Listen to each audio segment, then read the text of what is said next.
say the back. I took it out. And then that way, make sure. Yeah, get their name if they say it, I'll try to write it out. Oh. I do try to type it, and then occasionally I'll go and do some referencing. So many of the folks in here are. Morning. Morning, afternoon. I followed. So even with the baseline. Good afternoon, how are you? How's everybody doing? Doing well, and you? Very good. Yes. And if it gets rowdy, she'll Doesn't look like that happened.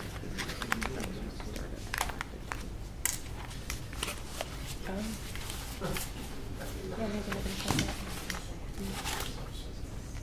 Beautiful. Oh gosh, let's see, I hope this works. Oh, Susan.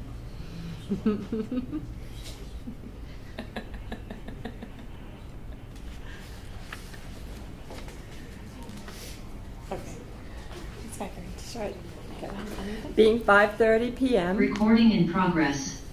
Being 5:30 p.m., October 22nd, 2025, I would like to open the meeting of the Bourne Board of Health. This meeting is also available on Zoom.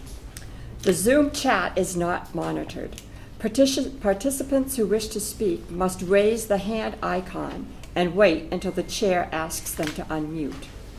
Note this meeting is being televised and recorded for replay. If anyone in the audience is also recording or videotaping, they need to acknowledge such at this time. Is anybody recording? No, this time, thank you. Okay. All items within the meeting agenda are subject to deliberation and vote by the Board of Health. If anyone from the public wishes to access the meeting remotely, they can do so by clicking the Zoom link or by calling the following conference line on their phone and using the Zoom meeting ID and password. The phone number is 309-205-3325. The Zoom meeting ID is 848-0862-6866, and the password is 897944. First item on the agenda is attendance. Donald Ellis, Present? Miguel Prieto, Present. Dusty Meyer, Here. Margaret Reale here, and Bob Collette, excused.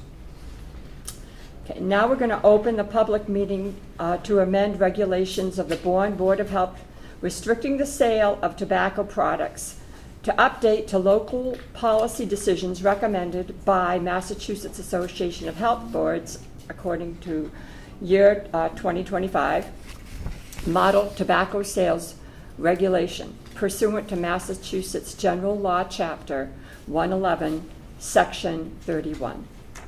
Okay. We're going to open the public hearing regarding proposed amendments to the regulation of the Bourne Board of Health restricting the sale of tobacco products.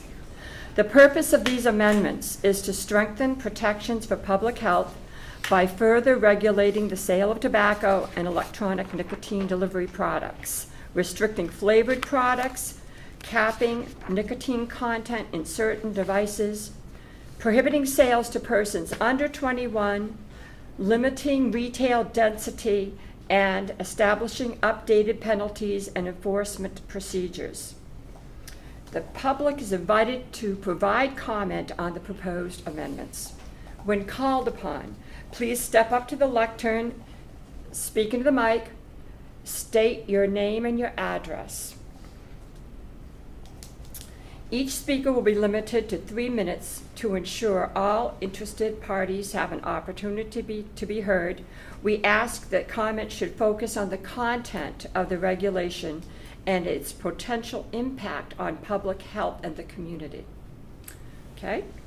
After accepting all public testimony, the public comment portion will be closed and the board will deliberate on the proposed amendments, and we will vote to adopt, continue, or take no action. Okay. We will now begin the public comment period. And shall we take people on Zoom first or the people present? if there's anybody on Zoom.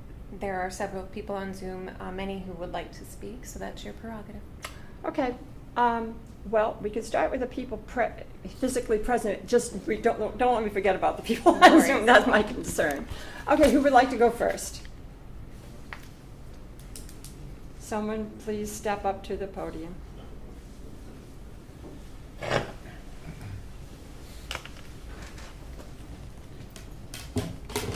Hi, my name is Rob Bourne. I'm from 2 Head of the Bay, run the mobile station, and also in the business across the street, the Shell. This is a family-owned business. We've been here in town doing business since 1992. Take great pride in running a small business in this community. I'd like to explain why we should not restrict the sale of nicotine pouches. We feel that nicotine pouches help adult smokers kind of make that transition from traditional smoking to an alternative. These pouches are removed from the shelves or the nicotine levels are restricted. Will make it harder for them to quit. The board should support adults in their efforts from the transition from smoking. And just in our store sales alone, like in the last year, we're down about 27% on cigarettes. So just some of the efforts that some of the changes that have been made, people aren't smoking as much. It's just a fact of life. Nicotine pouches provide a way for smokers to gradually reduce their nicotine intake over time. The amount of nicotine an adult smoker needs to begin that transition varies between person to person. There's really not a single answer for it. That's why the pouches come in different strengths. Adults should be trusted to make the right decision for themselves, just as they do with other adult-only products. Restricting their access, we don't feel is necessarily the solution. The impact on our local business, the adult customer come to our stores to buy nicotine pouches, and while they're here, they also purchase snacks, gas, and lottery tickets, etc. If we're no longer able to sell these products, they're going to move on to other places to get it, whether that be down the road, other towns, or even other states, which was kind of what we saw when we banned menthols. People were still getting them. They were just going to Rhode Island, New Hampshire, etc. Bourne retailers can't continue to lose business. We've already faced financial losses from the flavored tobacco ban, and now proposed restrictions would take even more revenue from small local stores like ours. It's important to remember that nicotine pouches are a legal product, already restricted to adults aged 21 and over. Just like vapor products and cigarettes, if Bourne adopts additional restrictions, will only drive the business to neighboring towns, hurting Bourne's economy and its family-owned businesses. I think we should just really support the adults that are trying to make the transition off traditional products and give them an opportunity to try something else and make the switch over. I don't necessarily agree with restricting them or putting these products into, let's say, a smoke shop scenario, or restricting necessarily the nicotine amounts, because I think it's preventing somebody, given the opportunity that is of an age, that is an adult, to make that switch on their own. And we're seeing that customers are switching either to vape or something else, because just in the cigarette sales alone. So I think the board just needs to consider that and the impact to the community businesses with their decisions. Thank you. Thank you. Next.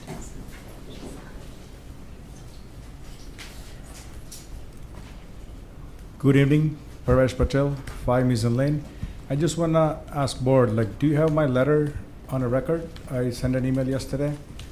Okay, Yes. so as you can see that, I wanted to speak today as a consumer because I am the nicotine user myself. I never smoked in my life. I never did marijuana, nothing at that extent. As a consumer, I feel like the Board of Health are concerned about local people health. But I think as a 21 years old, I'm 52 years old, I think I have a choice, like where can I go and buy legal product? So like back in old days, the age was 18 years. We raised that to 21. So now you go to smoke shop, you go to pot shop, or you go to convenience store, gas station, liquor store. So the age is already at 21. So I don't understand why the board's forcing me to go somewhere else to buy my product if you pass a regulation. Like I can buy the product right now in any of those locations. I go to smoke shop, I'll find it. I go to convenience store, I'll find it. Liquor store, I'll find it. Everywhere I go, they ID me. Myself as a business owner, we always ID people. So I don't see there is, after raising the age to 21, I don't see a point of restricting the product to smoke shop only, as well as limiting the product, because every people has different, whatever you call absorbent, like strength to. Some people drink alcohol 3%, some people drink IPA 16%, right? But it's all available at the liquor store. Same thing I would say, like, you go to the convenience stores, maybe some people do 3, some people do 12 milligram of zine or any nicotine product. So I'm just saying the regulation, you're trying to restrict the product for consumer part of it. I don't think it's fair. And, as a local citizen of the town, I oppose that regulation. Thank you. Okay, thank you. Come on. Do you want to speak? My name is Harry, 19 Weather Deck Drive.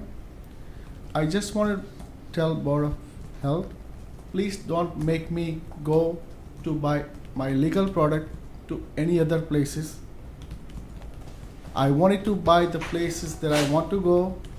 Please do not restrict this product. I'm trying to buy it wherever I want to go. Please. That's what my opinion is. Okay. So I can buy it, go to convenience store, gas station, or liquor store. Please do not restrict this, because I don't want to drive around, look for my legal product. I'm 38 years old. So please, please, please. All right. You are here. Would you like to speak? Yes. No, just make an open, Yeah, we don't. an open invitation. If Yes. anyone else wishes to speak, please come forward. If not, we'll move to the internet. And also, if anyone has anything different to share, would you? If not, then we can close the comment period, except for. We have the internet. Yes, sir. Just one more thing. To get out of my house, it takes me so much time. Like, I'm looking for the convenience place in the town of Bourne, trying to do like a restriction on particular places. Please, this is my request. What is your address? I didn't hear you. give it. 19 Weather Deck Drive. Okay. Okay? Yeah. Thank you. Thank you. All right. Well, if you're gonna close this, I'll get. No, when we're not closing yet, we have Okay. people in the Then internet. can I But speak? yeah, you may speak. No, I'll speak later. No, you may speak. Go ahead. Just state your name and address. My name's Irene Bourne. I'm from 2 Head of the Bay Road. We've been here since 1992. We're a small business, like everyone else here. It just is a little confusing to me that the town, the Board of Health, is going to now restrict other, like, it really puts a strain on our local employees as well. Because you're saying, we can't sell this or that, but then Sandwich can sell it, and Wareham can sell it. And then they get upset with our employees, and it's super hard. We have a very hard time keeping our employees happy and healthy. And it's just, and we try to be open 24/7, we have a generator, we try to service the town the best we can. But then they get a lot of resistance from the customers, because customers come in and they get really upset with the employee. They don't understand it's a town issue that and so they get really upset. And because of that, they just leave and they don't come back. It's like when you go to buy your gallon of milk at the one place and they don't have it one time, you give them a couple tries, you go back again, they still don't have it, you stop going. So people just will stop coming to our stores. And it's just really, it's disheartening that this could happen. And also, I think you guys have to think of the whole, like we employ, I don't know, under 30 people, but they all live in this area. Like I would say in a 5-mile radius. And if our business starts to dwindle, well, we're gonna have to let these people go. But more so, they get really, really frustrated because the customer, as you as a customer, comes in and you're like, what? What do you mean you don't have it? The place down the road has it and they don't understand it's a town thing. So they just leave and it really gets our employees in a twist. So we have to do a lot of team building and educating, but it's still very super hard to keep these employees calm. Okay. Did you want to speak? Remember to give your name and address, please. Certainly. Thank you. I'm Beth Griffin, and I live at 170 Jefferson Road. I think I'm coming from a totally different perspective. I'm one of 6 children in my family, and 4 of my siblings have had lung cancer, and 2 of them have passed away. As you can imagine, I'm not a fan of the tobacco companies. On a professional level, I am a licensed mental health counselor at Upper Cape Tech. And for the past 28 years, I've worked extensively around addiction and its impact on families. I actually ran the TAP program at Upper Cape Tech, which is a tobacco education and awareness program. As society was moving forward, we were coming up with a generation of smoking cigarettes weren't cool to kids, okay? And so the tobacco companies had to get an initiative around that, and they came out, Altria, which was formerly Philip Morris, with Juul pens, and then we came out with vape pens, and now we have cannabinoid products in them, and it's harder for schools to address this issue. We see it on the rise, and I totally understand if somebody's 30 years old and if they choose to do that, but I think we need to look at the bigger picture as they're targeting young people with their flavored things. So I am not in support of this, and I hope that you do continue to try to do the good work, keeping people healthy. Thank you.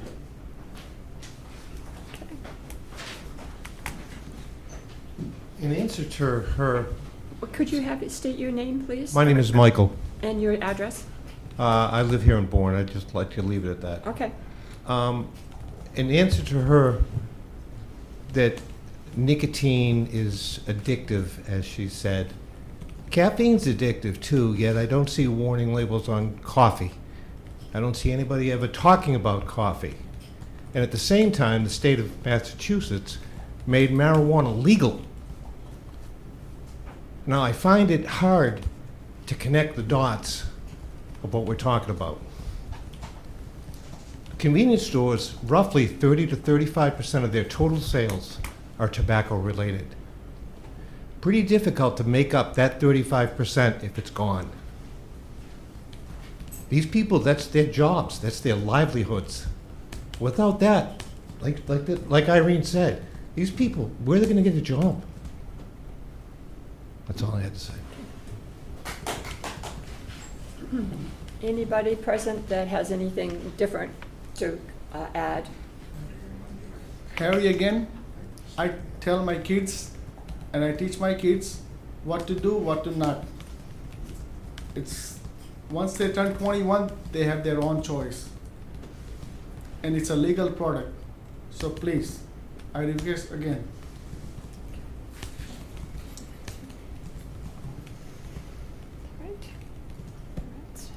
And how about people on Zoom? It looks like everybody wants to speak on Kratom from Zoom. I haven't had Okay. anyone say they'd like to speak on tobacco. Okay. All right. Okay. Beforehand. We are going to. If anyone does want to speak on tobacco, please unmute. I would like to speak on tobacco. Chris Bampton. Thank you, Chris. Okay, go right ahead. Thank you very much for the opportunity. I'm an attorney. I work with the the state and municipalities on public health issues. And I wanted to bring to the board a few facts about nicotine pouches. The high school use rates of nicotine pouches, everybody thinks of vape products as being the big problem in schools. And they are their big problem.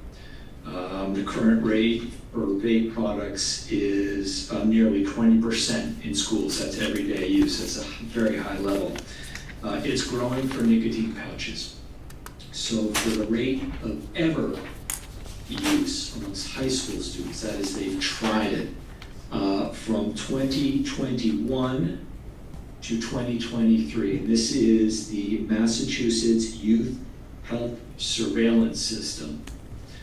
So again, from 2021 to 2023, the use of nicotine pouches or smokeless tobacco, which is now mostly nicotine pouches, doubled from 3.1 to 7%. The use of everyday, again, this is high schoolers, and this is current use, they use it all the time, tripled in 2021 to 2023. It went from 1% to 3.2%. That's a tripling in 2 years. This is not surprising. I'll give you the sales rates for nicotine pouches in Massachusetts. From 2021 to 2022, it increased by 60%. Again, from 2022 to 2023, another 60%. From 2023 to 24, almost 78%. So this is the new nicotine product. We think of cigarettes, we think of vapes, but this is a new one. And the information we have is it is becoming incredibly popular among youth in high school. There's also evidence of use in middle school and elementary schools. So very, very concerning increase in this nicotine product. And of course, tobacco products are the leading preventable cause of death in the United States and in Massachusetts. Speaking to the idea of capping the amount of nicotine in a pouch, I know that's a consideration before the board. I would point to the FDA, and the FDA has approved only a few pouches, a handful of brands. None of them are over 6% nicotine. So they have a 3% and a 6%, but none of them are over 6%. So while an adult may want to switch from cigarettes to a nicotine pouch, the FDA said, fine, go to 3% or 6%. There's no need to authorize anything higher. But again, the use amongst youth is increasing at an alarming rate. Thank you very much, and I'll lower my hand. I'd like to speak again when Kratom is on the agenda. Thank you. Thank you. Anyone else on Zoom that wants to speak to the tobacco regulation?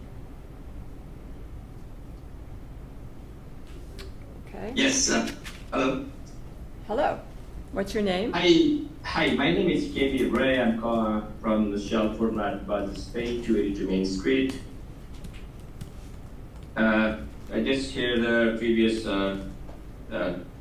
speaker. Some of the data is correct, but we have to look at it like that. After 4 years, what data is going to come out before, like if you see like 2016, the nicotine pouches was just started. And the same way the cigarette smokers rate went down, like, I don't know, our sales went down over 60% this 4 years because the nicotine pouches, the consumers going up, vice versa. But banning a nicotine product, like a small business like us, you know, who faces a lot of employer too. Like if you look at like in town of Bourne, we have like over 30 stores, small one. But if we ban that, so pretty much nicotine pouches, cigarettes, all of the over-the-counter sales is the over 60% sales. And if we're banning that, that means we may have to shut down the door near the future. Because nobody buy a bread. We're just concerned about the nicotine pouches and nicotine product. But first of all, the school is, for kids, I think it's a home. I have a kids also, I'm worried about them. But we have to teach them what to smoke, what to not smoke, what to eat, what to not eat. Nobody buy breads and milk nowadays. There used to be big seller like 10 years ago. I used to order like 40, 80 gallons of milk. Now I order barely, that's twice a week. I order barely 4 gallons of milk and I have to throw half of it away. Other kids drink Red Bull, Monster. Sugar and caffeine, how much is there? You know, so we have to concern about that too. But the same way, if we ban all those nicotine products, I think it's a very big concern for us, like the small businesses, and because we already we're selling from age of 21 plus.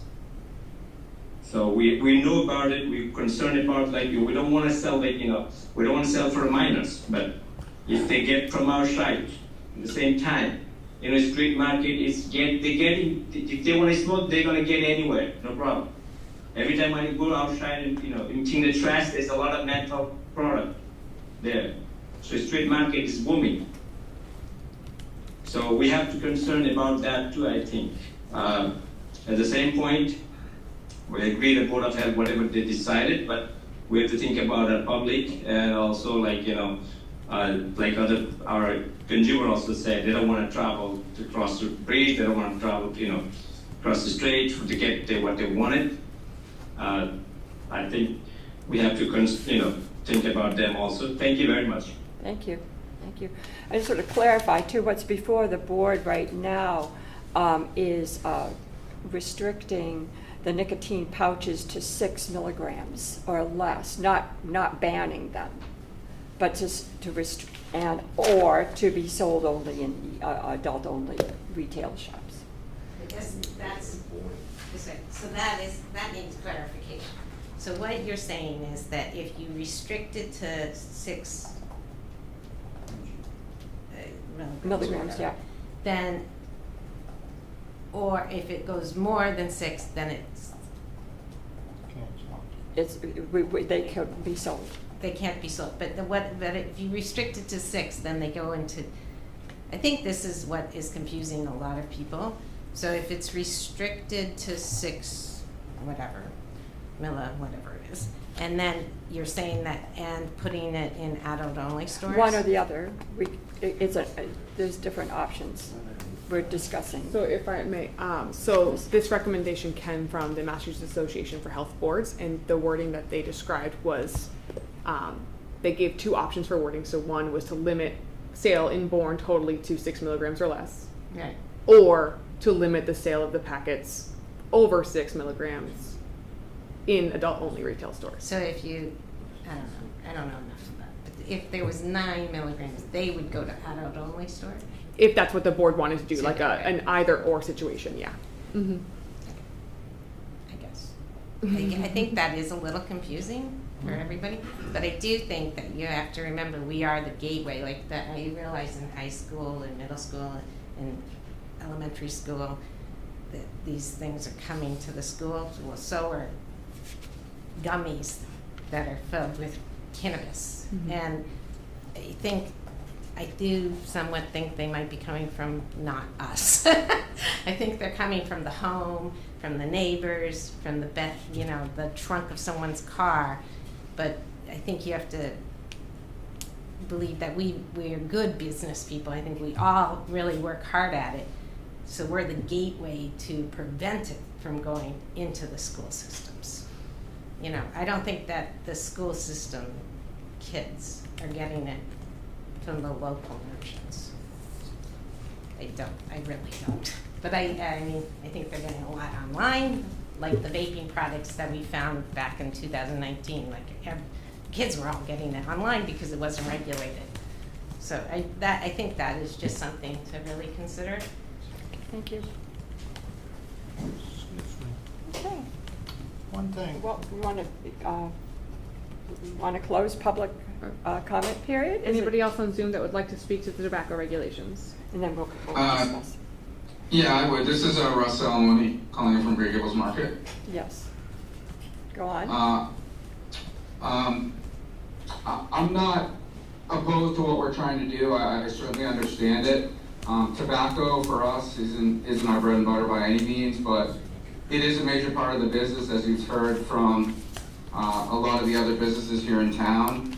And I think we just need a little more clarification, and just in terms of, I know Katie had kind of mentioned milligrams and that sort of thing, and if it was going to be over 3 or 6, so to say. But my position on it is, we're there to do our job. We follow all our regulations.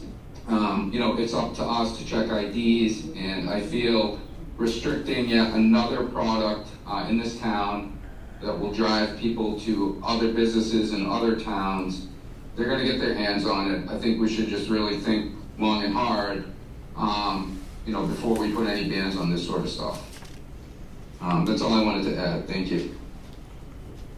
Thank you.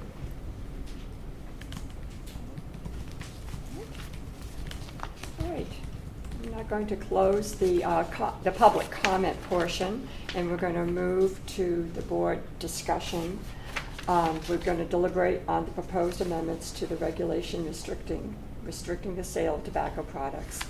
And I'll just remind you again that what we're talking about is having 6 milligrams or less in the pouches at your regular convenience stores. If you want a pouch that has more than 6 milligrams, it could be bought at an adult-only smoke shop or tobacco shop. And we're going to now we'll move to discussion.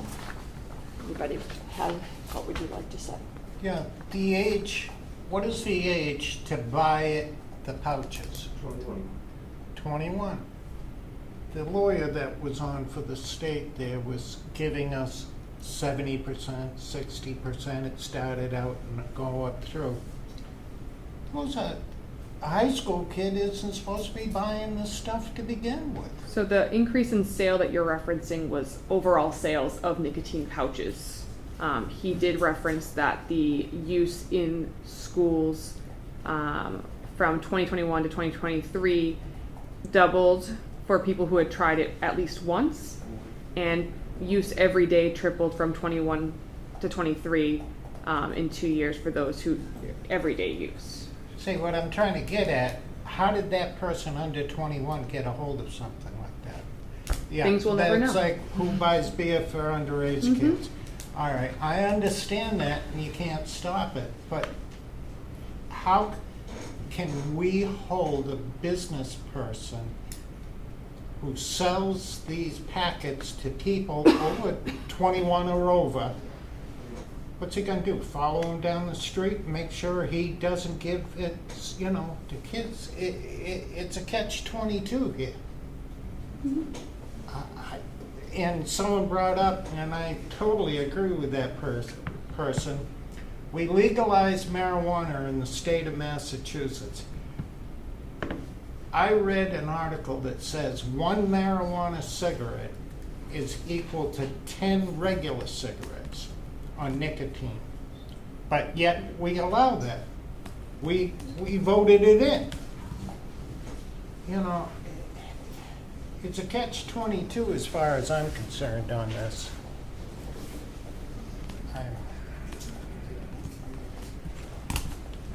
Yeah, I have a few things to say as a physician. Number one, nicotine, it is a very addictive substance. In fact, by definition in medicine, addiction means that you end up doing things that you don't even want to do. So you lose control on decision making, and making products to deliver nicotine in a way that is considered to be less harmful than smoking cigarettes, although it sounds good, but it is like trying to hit your health instead of using a wrecking ball, using a sledgehammer, but it still destroys it, So I don't, from a physician perspective, I don't see what's the benefit from that. Now, when it comes to the mention about the safety for current tobacco users to switch to a different way that is less harmful. Well, we treat patients in my office, and people can go to doctors and get a different way to get off tobacco. Yeah, you don't get off tobacco using nicotine replacement systems that are like this. It's a fact of life. I looked into, and I brought this for the Board of Health, that the CDC, the World Health Organization, and giving one to Michelle to put in record that basically people end up using both. Using both systems. So, a person becomes both the smokes, the cigarettes, and this. So they're not that successful. No. And I just don't. A person becomes a slave of whatever has mastered him or her, and then people become a slave to nicotine, and we're basically promoting young people to become a financial slave to this. This is not beneficial for our community, for our state, for our nation. I just, when it comes to the financial impact on the different businesses that are represented, I understand what they're saying, and they have a valid point when it comes to that. But most of the gas stations, the main point is to sell gas, and so they need to make. I understand that the margins are very low on that, and you have to have different ways. But selling substances that are not safe for the public, I just don't see that's the way to make money. But anyways, I'm not here to regulate finances, but I'm here to regulate things that are related to public health. So my perspective is that we do see use by kids in high school and making things with different colors, different flavors, appealing to different people. They're gonna get addicted to nicotine. I just don't see what's the benefit of that. That's where I see that they were knocking the heck out of the vape, because all these different flavors and that. So it probably became a game to the kids, and I can understand. But I went through patches recommended, authorized by a doctor. I was in a hospital, had an operation, and the doctor come to me before I was released at the end of that week. Would you like a patch? And first of all, I just looked at him. I said, what are you saying? He said, patch to slow down or stop smoking. He said, if you can cut your intake in half, think of it as adding time to your life. Do you want to live and enjoy your grandchildren, or do you want to be something they visit in the cemetery? Well, let me just put it like this, and this is a fact of life. Non-smokers die too. We all die. Okay, so tobacco use does not determine whether you die or not. We all die. But tobacco users have significantly higher rates of admission to nursing homes, and they do die earlier. They, on average, about 14 years. There are exceptions, but the point is, why would you want to lose your independence and end up in a facility? The whole point is that you will help me put them out of business. And I'm sorry about that if there are people from nursing home businesses, but we don't want nursing homes. We want people basically active until the day before they die, or the day they die. So. Yeah, Don? Sure. Yeah, I do have a couple of comments I'd like to just voice, because I take this from a basic perspective.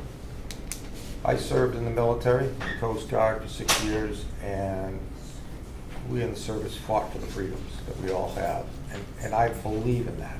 Choice is something that is an individual American right. And I believe that that is part of a strong belief of what we're talking about here, from both sides, okay? The choices that each of us have to make each and every day. I agree with the economic impact. I believe that that's a reality that we have to weigh in the decision. But at the same time, I saw confusions out there. And I think we might need, in my perspective, in my opinion, further continuance of the evaluation and the understanding of what we're trying to do here. Because I believe also that being on the Board of Health, although it might be a conflict with my freedom belief, we have to make sound decisions for the health of the public. Okay, and that's what we're here to do. But I don't want to do that without an informed public. I want the public to understand what we're trying to do. We're trying to just make the 3 to 6 available, but at the same time to regulate the choice of someone needing to go for a higher percentage elsewhere, where it's a regulated store. So I want everybody to make sure that they understand that, and that's why I believe there's a continuance, in my opinion, for pushing it down to let a better understanding. And I actually would like to know further within the state, other regulatory townships and cities that are doing similar votes, and find out some of the outcomes, and making sure that the regulatory agencies, that we're appreciating their viewpoint. And we heard some of that from the attorney, which I would like to thank, sharing that information. That was very informative. But I want to make sure that we're following a consistent path. Well, this was a recommendation by the Massachusetts Board of Association of Health Boards. So this is coming from, all towns are getting these recommendations, and other towns may be moving in this direction as well, because this is, from our state, from the state. So to say, oh, well, they can go get it in Sandwich. Well, Sandwich may be changing their regulations as well in response to this, or over to Wareham. That's one comment. Also, marijuana, yes, it is legal, but it's very regulated. It's not easy. It's not like going into a convenience store. You have to go in, you have to show your license, so it's much more difficult to procure marijuana through the sales, through retail sales here. So what we're saying is, in a convenience store, kids are getting, obviously, what we're concerned about is children and high schoolers. It's obviously going way up, and it's easier for them to get. And so what we're saying is, let's limit the amount that they can, in the stores that are right there in front of them and easy to go into. Not banning. I know what you're saying about choice, but not banning, but making it a lower milligram strength in very accessible locations. Let's see if there's anything else I wanted to mention. Yeah, because it's health. And I also want to say, we were talking about tobacco, but this is not tobacco, this is nicotine we're talking about. But nicotine isn't healthy either. It's not safe. And we've got some, that's something maybe that we should disseminate more information on that. So let's not get confused between talking about cigarettes and we don't want smoking either, but nicotine is not a great thing for it's damaging, especially to younger people. And so it's something that we have to be concerned about for our children and young people being able to access easily and at higher doses as well. So that's my comment. Now, as a member of the board, I'm going to say that I will not agree with limiting sales of things for one business and not for another. It has to be across the board the same. We cannot make distinctions with businesses, because that would be discrimination. I will not approve, vote for that. So whatever we end up deciding has to be across the board for all businesses the same. Now, all right. So go ahead. If I can ask the retailers, or you, I'll ask you Just then, public Katie. hearing, public hearing process, just the board discussion, so. go ahead. Okay. Yeah. How, in another town, what is the strength that they're allowed to sell at? Is there a higher thing than 6? Right now, there is no limit on the sale in most towns that I'm aware of Oh, so you could. for nicotine pouches. So Right. these are new recommendations being sent to We're all just starting. towns. We're just starting to deal with this. Because This- this is 2025, right? The recommendations were fiscal year 2025, so I would assume that they would have come out in July. Well, see, then, I totally agree with what Don said, that we should research surrounding towns at least, so we're not putting a strain on our, you know, they pay taxes. Because what's fair for one is fair for all, right? It's true. But I know you- what if they make a determination afterwards? And we just, Well, if we all wait for someone else to make a move, I mean, we just have to make the move that is correct for people's health. That is my jurisdiction as part of that's what I was elected to this position. So if the other towns don't want to do it, well, that's their problem. You know, I can't answer for them. but see, talking to a doctor and all that, he said, a person won't quit. So the patch, he asked me, he said, if I give you these patches, you promise me you'll come back in 2 months and tell me how much you're smoking now. And I said, I will.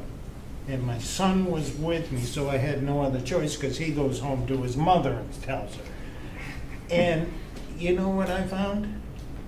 He said one thing. He said, if you want to quit, you'll quit.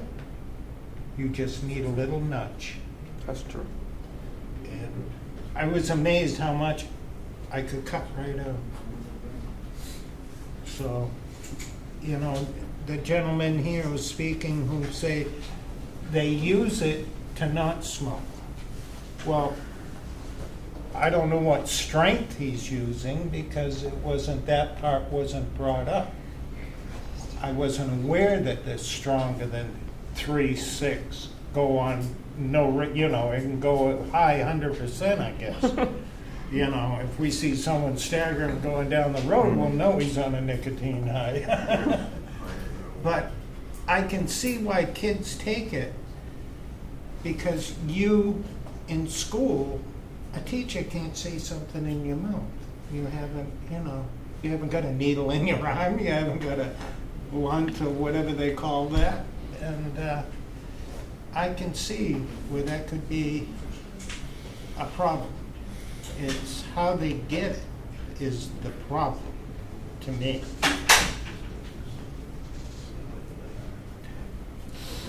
Well, certainly, from my perspective, they're not getting it from the stores. Someone No, else buys them no. and gives it. So it doesn't really matter if it is a tobacco shop or it's a convenience store. They get it secondhand. An adult is giving it to them. Right. So that's what I'm saying. We cannot restrict one kind of business and not the other. This is a hard thing, and I don't Yeah, think we because you're just totally gonna drive it into understand. the black market aspect of what we were talking about, whether it's out of the back of someone's trunk or whether it's just someone walking down the street that has it available and is bartering with kids to buy it. That's something that's always gonna be there, Yeah. in my opinion. But what do we do to make the public safe, right? That's what we wanna do. Are we gonna limit it, and that creates an overall impact? Are we gonna just go across the board and say we don't sell above 6, which is what I believe Right, you're- but we're not banning the wraps 6 and under, which is what's been shown to. Right. To be If helpful. Right. No, it's not helpful. If it is that what you want to use That's as what I a heard way earlier. to help you quit, it's not helpful. To help you quit is what I To was help saying. you quit, right, but not to be helpful. So Okay. I agree with that, but Okay. and we might have a hung Jury. or- yeah, but, you know, like, I don't know. Well, we've got 3 options. We can continue this to another date and continue discussion. We can go ahead, and one of you can make a motion as to how to move on this. I'd like to make a motion to continue this to a future date of, We were talking about perhaps November 19th. That would be a good date.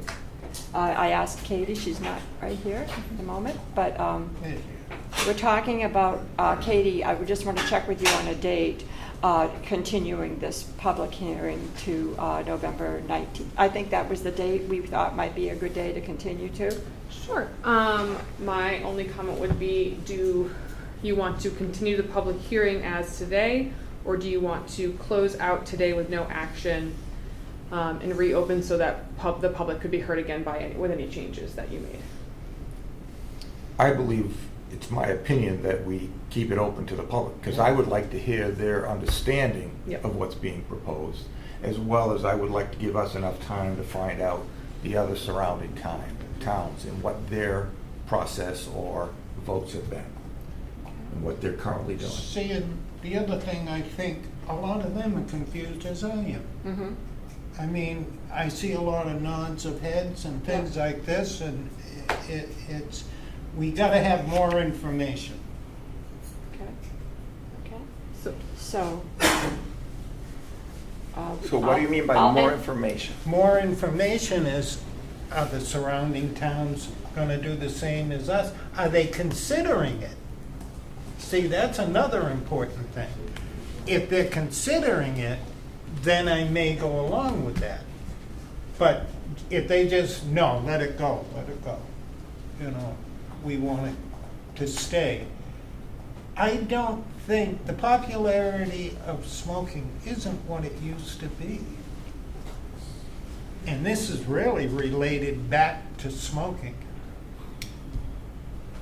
This is related to different Types. ways to get nicotine delivered to you instead of smoking. So, Which is a highly addictive substance, as you pointed out. Yes. And is it healthy? It's less harmful. It's less harmful than smoking to get it into your system. But yeah, so from my Correct. perspective, I'm actually ready to make a motion to approve the regulations as proposed. But if you guys are not, and it's not gonna pass, I'm willing to continue until we get the information that you guys think is appropriate, and we can have a vote. So I can't force things either. Mm-hmm. I agree. okay. So I would second the motion for continuance. Want to go? I abstain. You abstain? Okay. Well, someone's got to make the motion. But he did. He did. We Okay, did. all He made right. the motion You weren't for here. continuance. No, I heard it. I just didn't think it was like formal. That's all. I didn't think it was a formal motion. Okay, so this is going to be a motion to continue and to keep the public hearing open. That's what you want to do. All right, so let me see if I got that.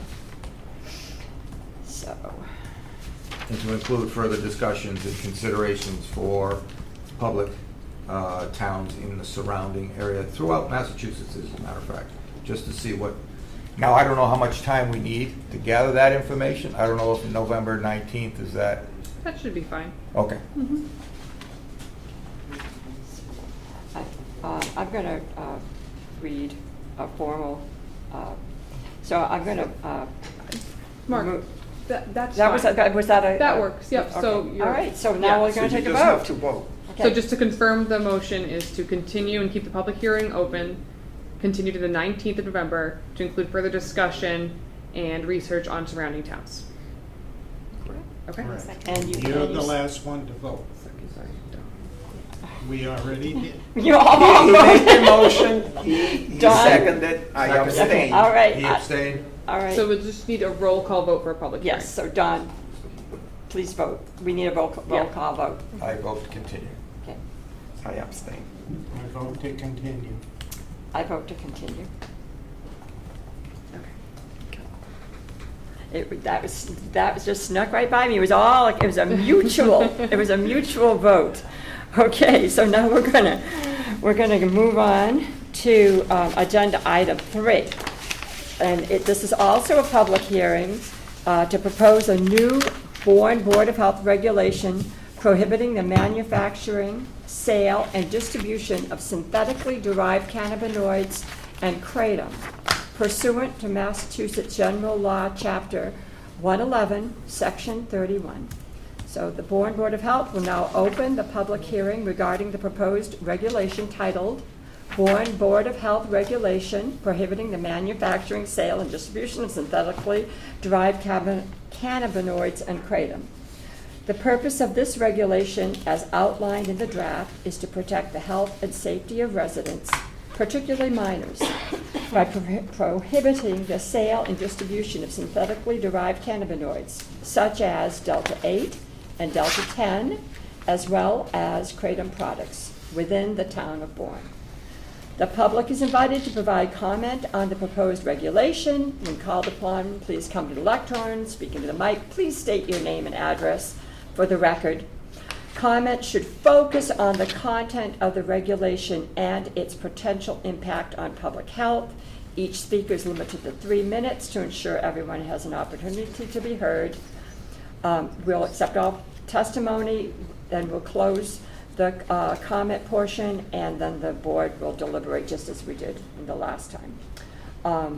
Okay, I'm going to open it up now, just as I did before, and please come forward if you want to comment on. This would be now this is a ban. This would be banning synthetically derived cannabinoids and kratom in our town. Anybody want to comment on that? We have several people online, but if, Okay. Go ahead, Chief. Chief.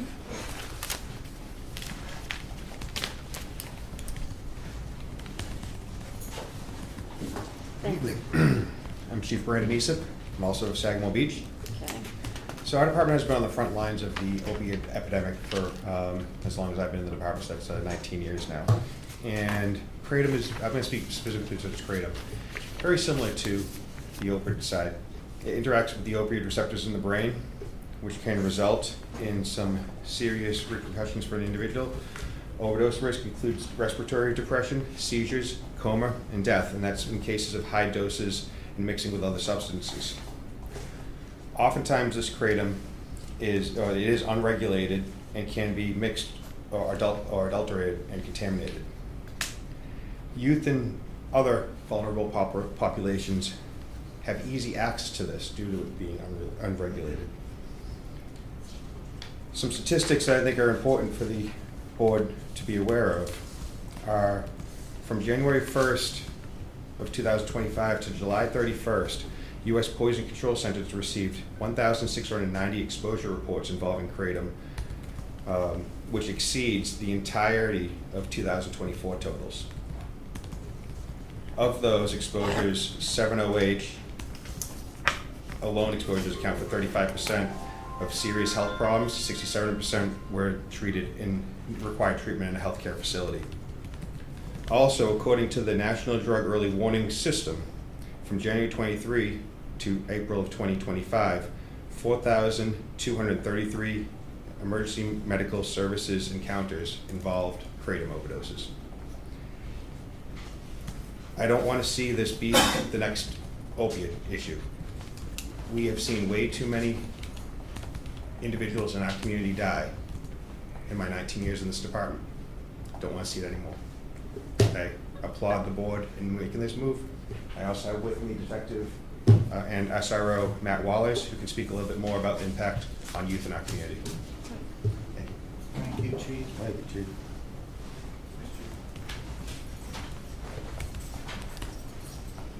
Evening, folks. My name is Matthew Wallers. I'm from South Sagamore. So as Chief stated, I am a detective with the Bourne Police Department and also an SRO, primarily assigned to Upper Cape Tech. Now, this isn't something that we're seeing in the schools right now. However, this is something that is being seen across the country. And it's only getting bigger. The problem is it's readily available to anybody that sells it. It's for purchase. It's labeled for 21 plus, but that, what are the establishments actually, are they actually checking IDs? During a canvass of area establishments in Bourne, one manager actually told me that they don't actively sell it. However, it's something that's requested a lot and asked where they can find this product. Specifically the kratom. Kratom has a few different names. So kratom is a naturally occurring plant in Southeast Asia. What happens is they can dry the leaves out much like tobacco, and it can be a powder, it can be pressed into a tablet form. Things to be aware of when it is packaged, a lot of times if it's packaged in pill form, that pill form is multiple doses of this product or this substance. So one pill that may look like a small dose is actually 2 to 4 times what a single person should be taking at one time.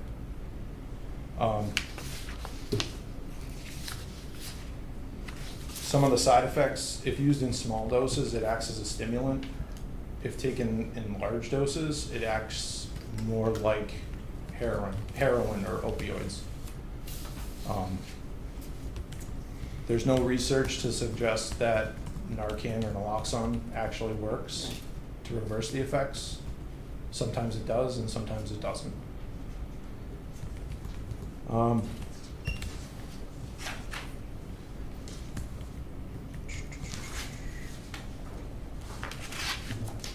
In reading through the regulation that you've come up with,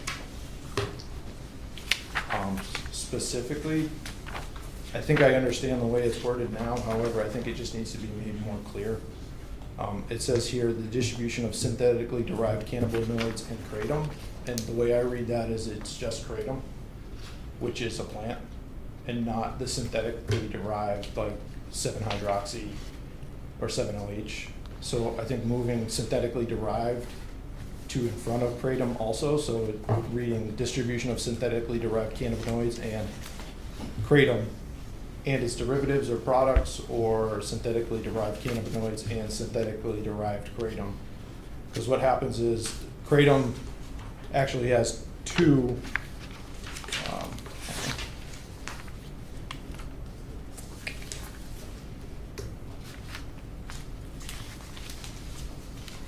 psychoactive ingredients in it, and a lot of times what they'll do, they'll synthetically derive the most psychoactive 7-hydroxy and press that into a pill or a powder, and then market that for consumption by people that are seeking it out.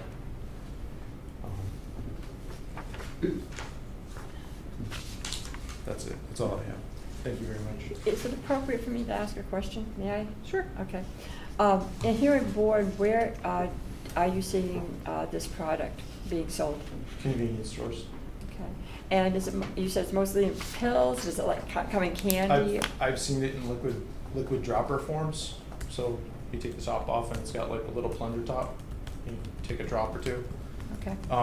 Is it more found like in the more food, candy, or in the pharmaceuticals? It's normally posted right at the checkout counters. Okay. And it's marketed. One of the ones that I saw the most was a product called Feel Free.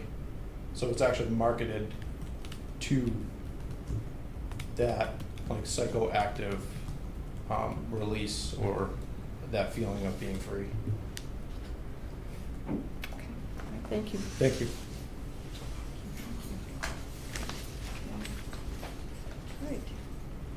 Anyone else here that wants to speak on kratom or the synthetic cannabinoids? We have people on Zoom. Yeah, okay. Yeah. Go ahead for one person. Oh, you. Yeah, okay, go. Excuse me. I'm Irene Bourne. Yes. Anyways, we don't sell it, but what we should make note to somebody in the health board is that we need, as public, because we offer public bathrooms, we really need training to how to deal with overdoses in said bathrooms.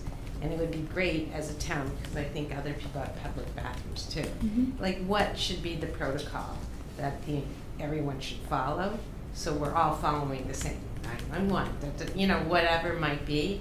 But this is a perfect example. If people do overdose, unfortunately, in bathrooms, and I just think it should be noted.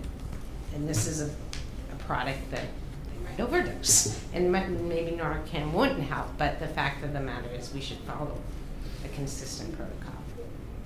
Thank you. Okay, thank you. All right. Back to Zoom. We had somebody up. Yes, there hi. it is. Go ahead. It cut off the chat. Yes, to unmute. Which one would you like me to ask on you? I'm gonna try Allison first. This gentleman right here, I don't Sure. remember his name. He was a lawyer. John Cleveland. Or John, go ahead. Oh, great, thank you. I'm John Cleveland. I'm an attorney and a public policy professional based in Boston. Real quickly, is this, I looked over the proposed regulation, is this intended to ban single alkaloid 7-hydroxymetragedine products? Yes. It is, okay, yeah, I'm not sure that's very clear. So anyway, I'm working with a group called Holistic Alternative Recovery Trust. We are a national nonprofit dedicated to ensuring continued consumer access to kratom and its derivatives like 7-OH. So we are tremendously concerned about proposals to ban 7-OH specifically. We feel that the basis for doing so is fundamentally flawed, resulting from basically alarmism with no grounding in science or fact. I do have a few facts for you. More than 1 million Americans have consumed 7-OH. I can send you all this documentation if requested. Over 1 billion servings have been sold. And yet the FDA's own data in the adverse event reporting system show only around 40 adverse events stemming from 7-OH consumption. That's hundreds fewer than soap, acetaminophen, and there are 0 confirmed deaths from 7-OH ingested in isolation. So that's because it is a G protein-based partial agonist of the mu receptor. It does affect the mu opioid receptor, and it binds with high affinity, but it only partially activates the receptor. So it exhibits low intrinsic efficacy similar to buprenorphine. You'll hear a lot of claims out there that 7-OH is more potent than morphine, but they're actually conflating high potency with intrinsic efficacy. As a partial agonist, it has a ceiling effect. So there's no beta arrestin recruitment, which is what typically causes respiratory depression and adverse effects from opioid use. So in other words, basically, if you take more, you take one serving, you'll feel something. But if you take more, then you won't. You'll probably it'll make you sick. So suggestions that this is causing overdoses, deaths in the streets they're not true. Accordingly, leading researchers from Johns Hopkins, Harvard, and UCLA stress that 7-OH should not be considered a public health crisis, that available data show no evidence of overdose deaths, respiratory depression, widespread dependence. There is no oral lethal dose found in mice, whereas even Tylenol does have a lethal dose. In fact, the number of opioid overdoses went down the first year that 7-OH was commercially available on the market as a single alkaloid product. That's because many opioid users successfully employ 7-OH to combat opioid use disorder and associated withdrawal symptoms. It's actually quite analogous to the Zen conversation y'all just had.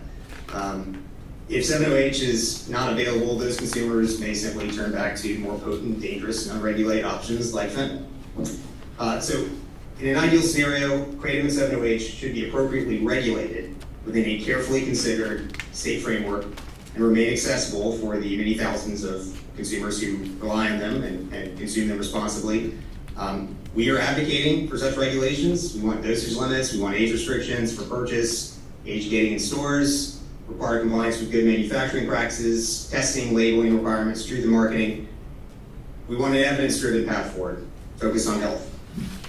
In the interim, I would just ask that you take some more time to study this issue, and it sounds like you may need to look at the regulation. But banning is an extreme step, and I think premature. Thank you. Thank you. And I'm happy to follow up and answer any questions or send you any information. Yeah, John, I have a quick question in relative to what you were saying about 7OH. Are you saying that there is a quality control aspect to this product, or there is a lacking of that? Because I'm hearing that from other sides. Certainly the 7OH manufacturers employ good manufacturing practices. What we would like is to codify requirements that every market participant does so as well. So, you know, I mean, I'm not saying there's not bad actors out there. Right. There may be, I'm not sure, and that's why we need to regulate it. Okay. All right, thank you. Is there anybody else on Zoom that wants to speak? Allison Smith? Allison Smith? Hello, can you hear me? Yes. Go ahead. Hi there. Okay, good evening. My name is Allison Smith, and I am the Director of Government Affairs for the Global Kratom Coalition. We are an alliance of consumers, scientific experts, and industry leaders who seek to enact regulations that ensure consumers have access to safe and regulated natural kratom products. Natural kratom leaf is a botanical from Southeast Asia that has centuries of safe traditional use and at least 50 years of use in the United States. The natural leaf has decades of preclinical and clinical science, including an FDA single ascending dose clinical trial that was conducted in 2024. This trial demonstrated that natural kratom leaf is highly tolerable in humans even at high servings, and today approximately 23 million people in the United States report consuming natural leaf kratom for its functional benefits. What truly threatens the public are these novel, dangerous, concentrated synthetic products, such as concentrated 7OH products. 7OH is a lab-created opioid with a starting level that is 100 times more potent than natural kratom and 13 times more potent than morphine. And these are the products that demand enforcement to protect consumers. Earlier this year, July of 2025, HHS, FDA, and the DEA announced a coordinated effort to schedule concentrated synthetic 7OH as a Schedule I controlled substance. Crucially, the FDA made it clear that their recommendation only applies to those products that are concentrated, not the natural kratom leaf.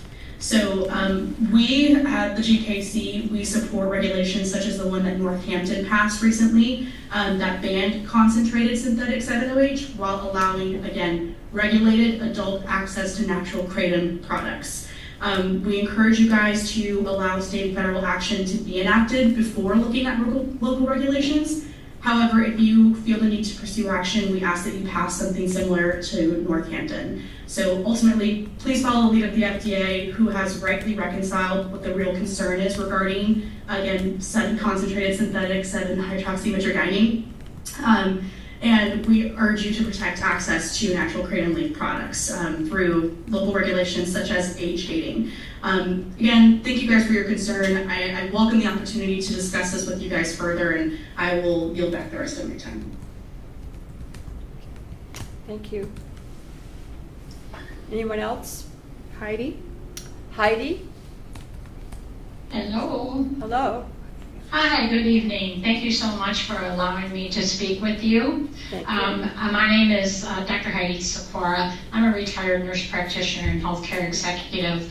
And as a nurse practitioner, I served very vulnerable and complex patients, especially managing their medications. So I'm very experienced with evaluating substances and their safety.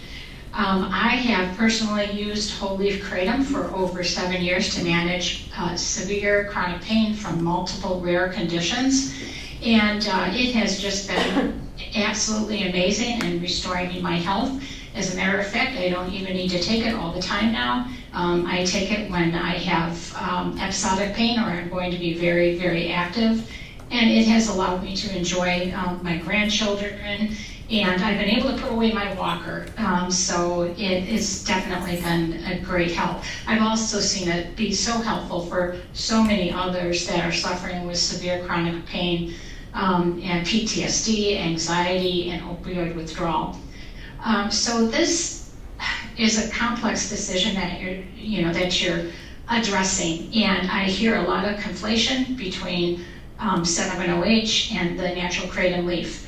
So 7OH is really not a kratom product, what it is a synthetic product that is formed from one small metabolite of over 50 alkaloids in the plant. And so what they've done is that they've taken this small metabolite and they have concentrated it and put it in a pill. There is no safety history of it, and so it doesn't fall under the DSHEA Act as a botanical or as a dietary supplement, and so it truly is a drug. So natural kratom leaf is not a drug, it's a plant that's been used for centuries. So I just urge you to really consider that there is no safe product. Everything has some risk, but the natural kratom plant has the least risk of anything, certainly, that I can choose. And I really hope that you come to appreciate the efficacy and the safety of the natural kratom plant. Thank you. Thank you.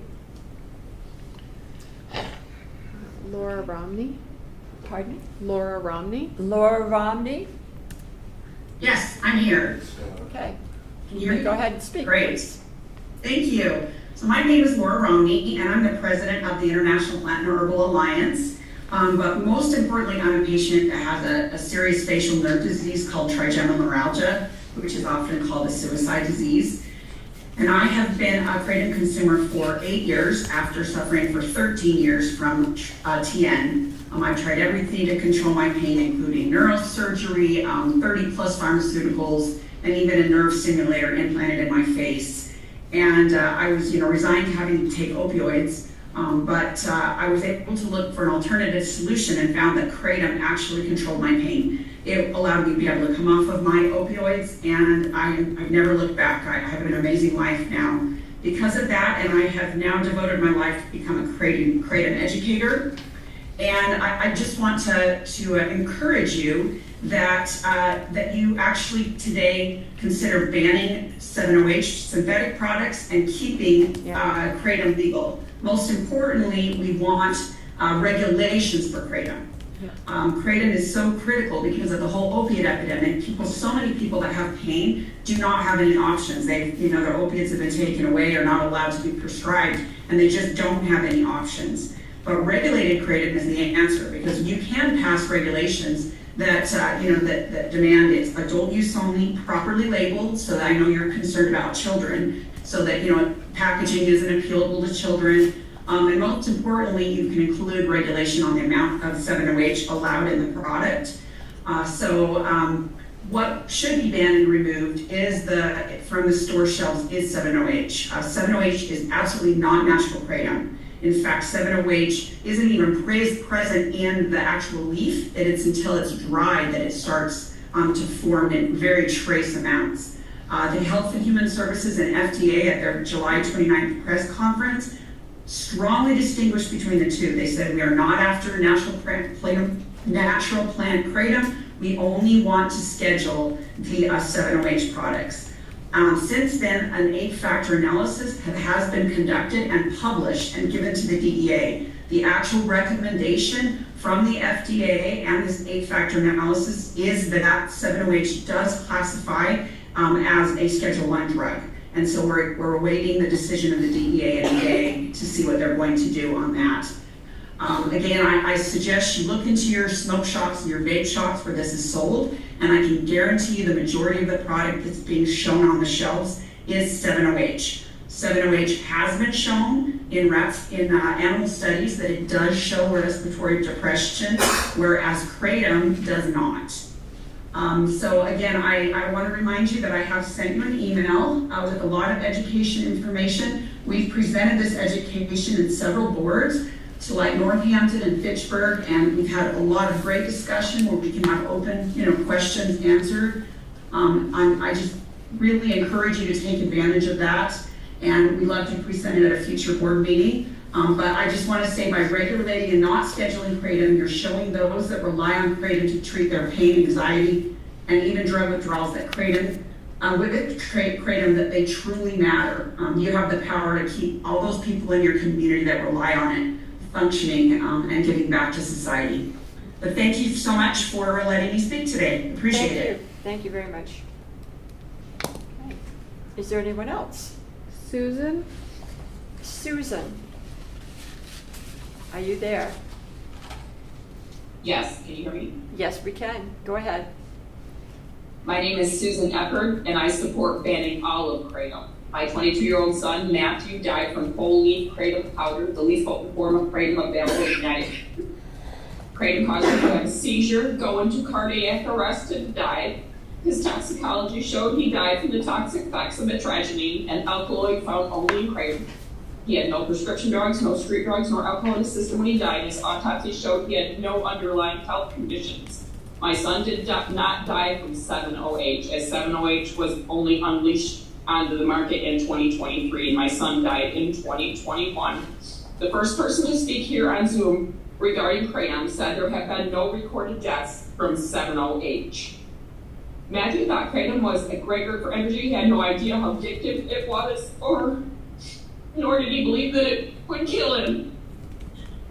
And the only way to get rid of 7-OH or the other spin-off kratom products is to ban all of kratom. Concentrated 7-OH can be made from kratom powder with few ingredients by simply searching it on YouTube. Yes, people have been using kratom in countries of origin for thousands of years. However, toxicologies and autopsies are not done in these countries because of religious beliefs, availability of resources, and the fact that these countries depend on the United States for buying their drug kratom for their very survival. So they wouldn't inform the United States that the people are dying from this drug, even if they had the means to do toxicologies. Testimonies from over 53,000 users on Reddit quitting kratom show its withdrawals are horrible, with many comparing them to heroin and other opioids. And this is a disclaimer from one of the leading GMP qualified dealers listed on the American Kratom Association's website. Short or long-term kratom use may be associated with one or more of the following adverse reactions: nervousness, agitation, confusion, aggression, hallucinations, delusions, tremors, sleeplessness, drowsiness, lethargy, sedation, skin hyperpigmentation, loss of libido, constipation, nausea, vomiting, abdominal pain, liver toxicity, tachycardia, hypertension, respiratory depression, respiratory arrest, cardiac arrest, which is what my son died from, renal failure, seizures, coma, and death. And these are not listed on the packaging. You have to dig through the website and find their disclaimers. And Dr. Christopher McCurdy, the leading scientist in the world who studies kratom, testified that kratom is a dirty drug and should not be sold out of gas stations. Kratom studies are being conducted to be used as a pharmaceutical, not to be sold to our children out of convenience stores and gas stations. I'm a member of the Facebook group Kratom Danger Awareness, created by a mom who lost her son and only child, and hundreds of our members lost loved ones to kratom, and many of them died prior to 7-OH hitting the U.S. market. Those profiting from the sale of kratom are using the clever age-old tactic of pointing the finger at something else, such as 7-OH, to distract the fact that people have been dying from kratom long before 2023, when 7-OH hit the market. Kratom is being advertised as a cure-all. It does the things that people say, like mitigate alcohol or opioid addiction, and relieve pain that can only be alleviated by opioids. That in itself indicates it should be prescribed by a doctor, not a gas station attendant with limited supply to the consumer. And kratom is banned in Alabama, Arkansas, Wisconsin, Indiana, Vermont, and many local bans are popping up throughout the United States, with Mississippi leading the way with 37 bans, followed by Massachusetts, Illinois, California, Colorado, Florida, and Louisiana has passed a full kratom ban this year. Matthew was the youngest of my 6 children, and his death has completely devastated my other children and myself, and all of Matthew's family and friends, and in particular his girlfriend, who even to this day hates life in this world without the love of her life. Matthew, I was a loving mother and grandmother who looked forward to the rest of my life, and now my life has been reduced to warning others about this garbage drug. I'm unable to mourn my son's death gracefully because each time another person dies from this drug, my heart is ripped open all over again. Thank you. Thank you, Susan.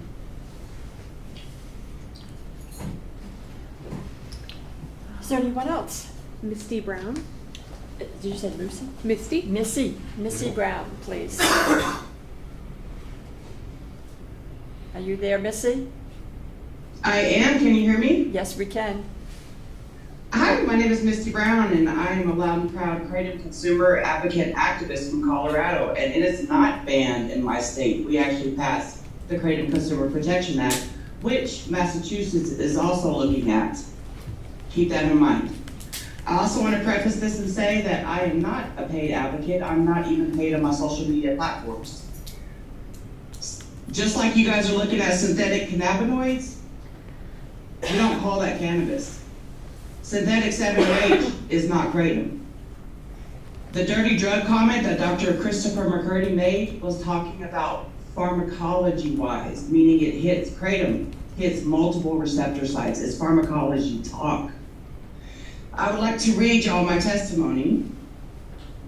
From 2008 to 2019, I lived in the grip of FDA-approved pain pills, benzos, and muscle relaxers, prescribed for my degenerative disc disease. For 11 years, chronic pain management fueled my addictions. It started off as a dependency, then slowly slid into addiction. In April 2019, I was dismissed from my clinic after failing a required pill count. I was 11 pills short, and my usual drug dealers didn't have the pink Oxy-10s that I needed. Cut off from prescriptions, I turned to the streets. While searching for another pain management doctor, I slid into cocaine use. Then in June 2019, while enduring cocaine withdrawal, I stumbled across the documentary A Leap of Faith. That moment changed everything. The next day, I walked into a smoke shop. I was carded, I was ID'd. The kratom was sitting behind the counter in a glass case locked up. That's what we need, you guys. I began my journey with whole leaf kratom, not synthetic 7-OH. Kratom quieted the relentless cravings, the voice that always whispered, one more pill, one more snort, one more escape. It gave me space to address the deeper reasons behind my addictions. I was able to slide my way out of chaotic substance abuse and misuse. I have not returned to pain management in over 6.5 years. Today, I'm no longer trapped. I'm a functioning member of society again. I'm a thriving mother again, and I never thought I would say this, but I'm a tax-paying citizen again, and be happy saying that. And most importantly, I'm a first-time grandmother, and I'm no longer a burden to my kids. I will be forever grateful that I found safe, lab-tested, whole-leaf kratom. Now I share my story, knowledge, and the science behind it to help others facing addiction, chronic pain, anxiety, and depression. So please, you guys, do your due diligence. You have to know how to differentiate between synthetic 7-OH products and whole leaf kratom, because they are not the same, not even the same ballpark. Thank you for giving me this opportunity to speak, and I will answer any questions that you may have. Thank you. There is a Jen. Is Jen there? Yes, I'm here. Can you hear me? Yes. Go right Great. ahead. Okay. My name is Jen Mercier. I'm a mother, a small business owner, and a holistic health mentor that was born and raised in Massachusetts. And I'm excited about the possibility of regulation. I think I thought this was for a full kratom ban, and then I think you guys clarified this is just for synthetics, or is it for all of kratom? As Or you're not sure? It currently says kratom, just kratom. There's no differentiation. There's no in what specifics, we have okay. before us right now. Okay. So I would love to see that say just synthetic kratom. So after undergoing several emergency surgeries, I was left in debilitating pain. I choose not to turn to opioids or other pharmaceuticals for a myriad of reasons. I don't even take ibuprofen or Tylenol. I found kratom and it helped me manage my pain and stay functional. The most important part is that it's not inebriating. A lot of people use cannabis for pain, and I'm not one of those people. I find it wildly inebriating. So for me, kratom, I can take it or leave it. When I need it, it's there. When I don't need it, I don't take it. But this isn't just about the personal stories. This is about science, compassion, and common sense.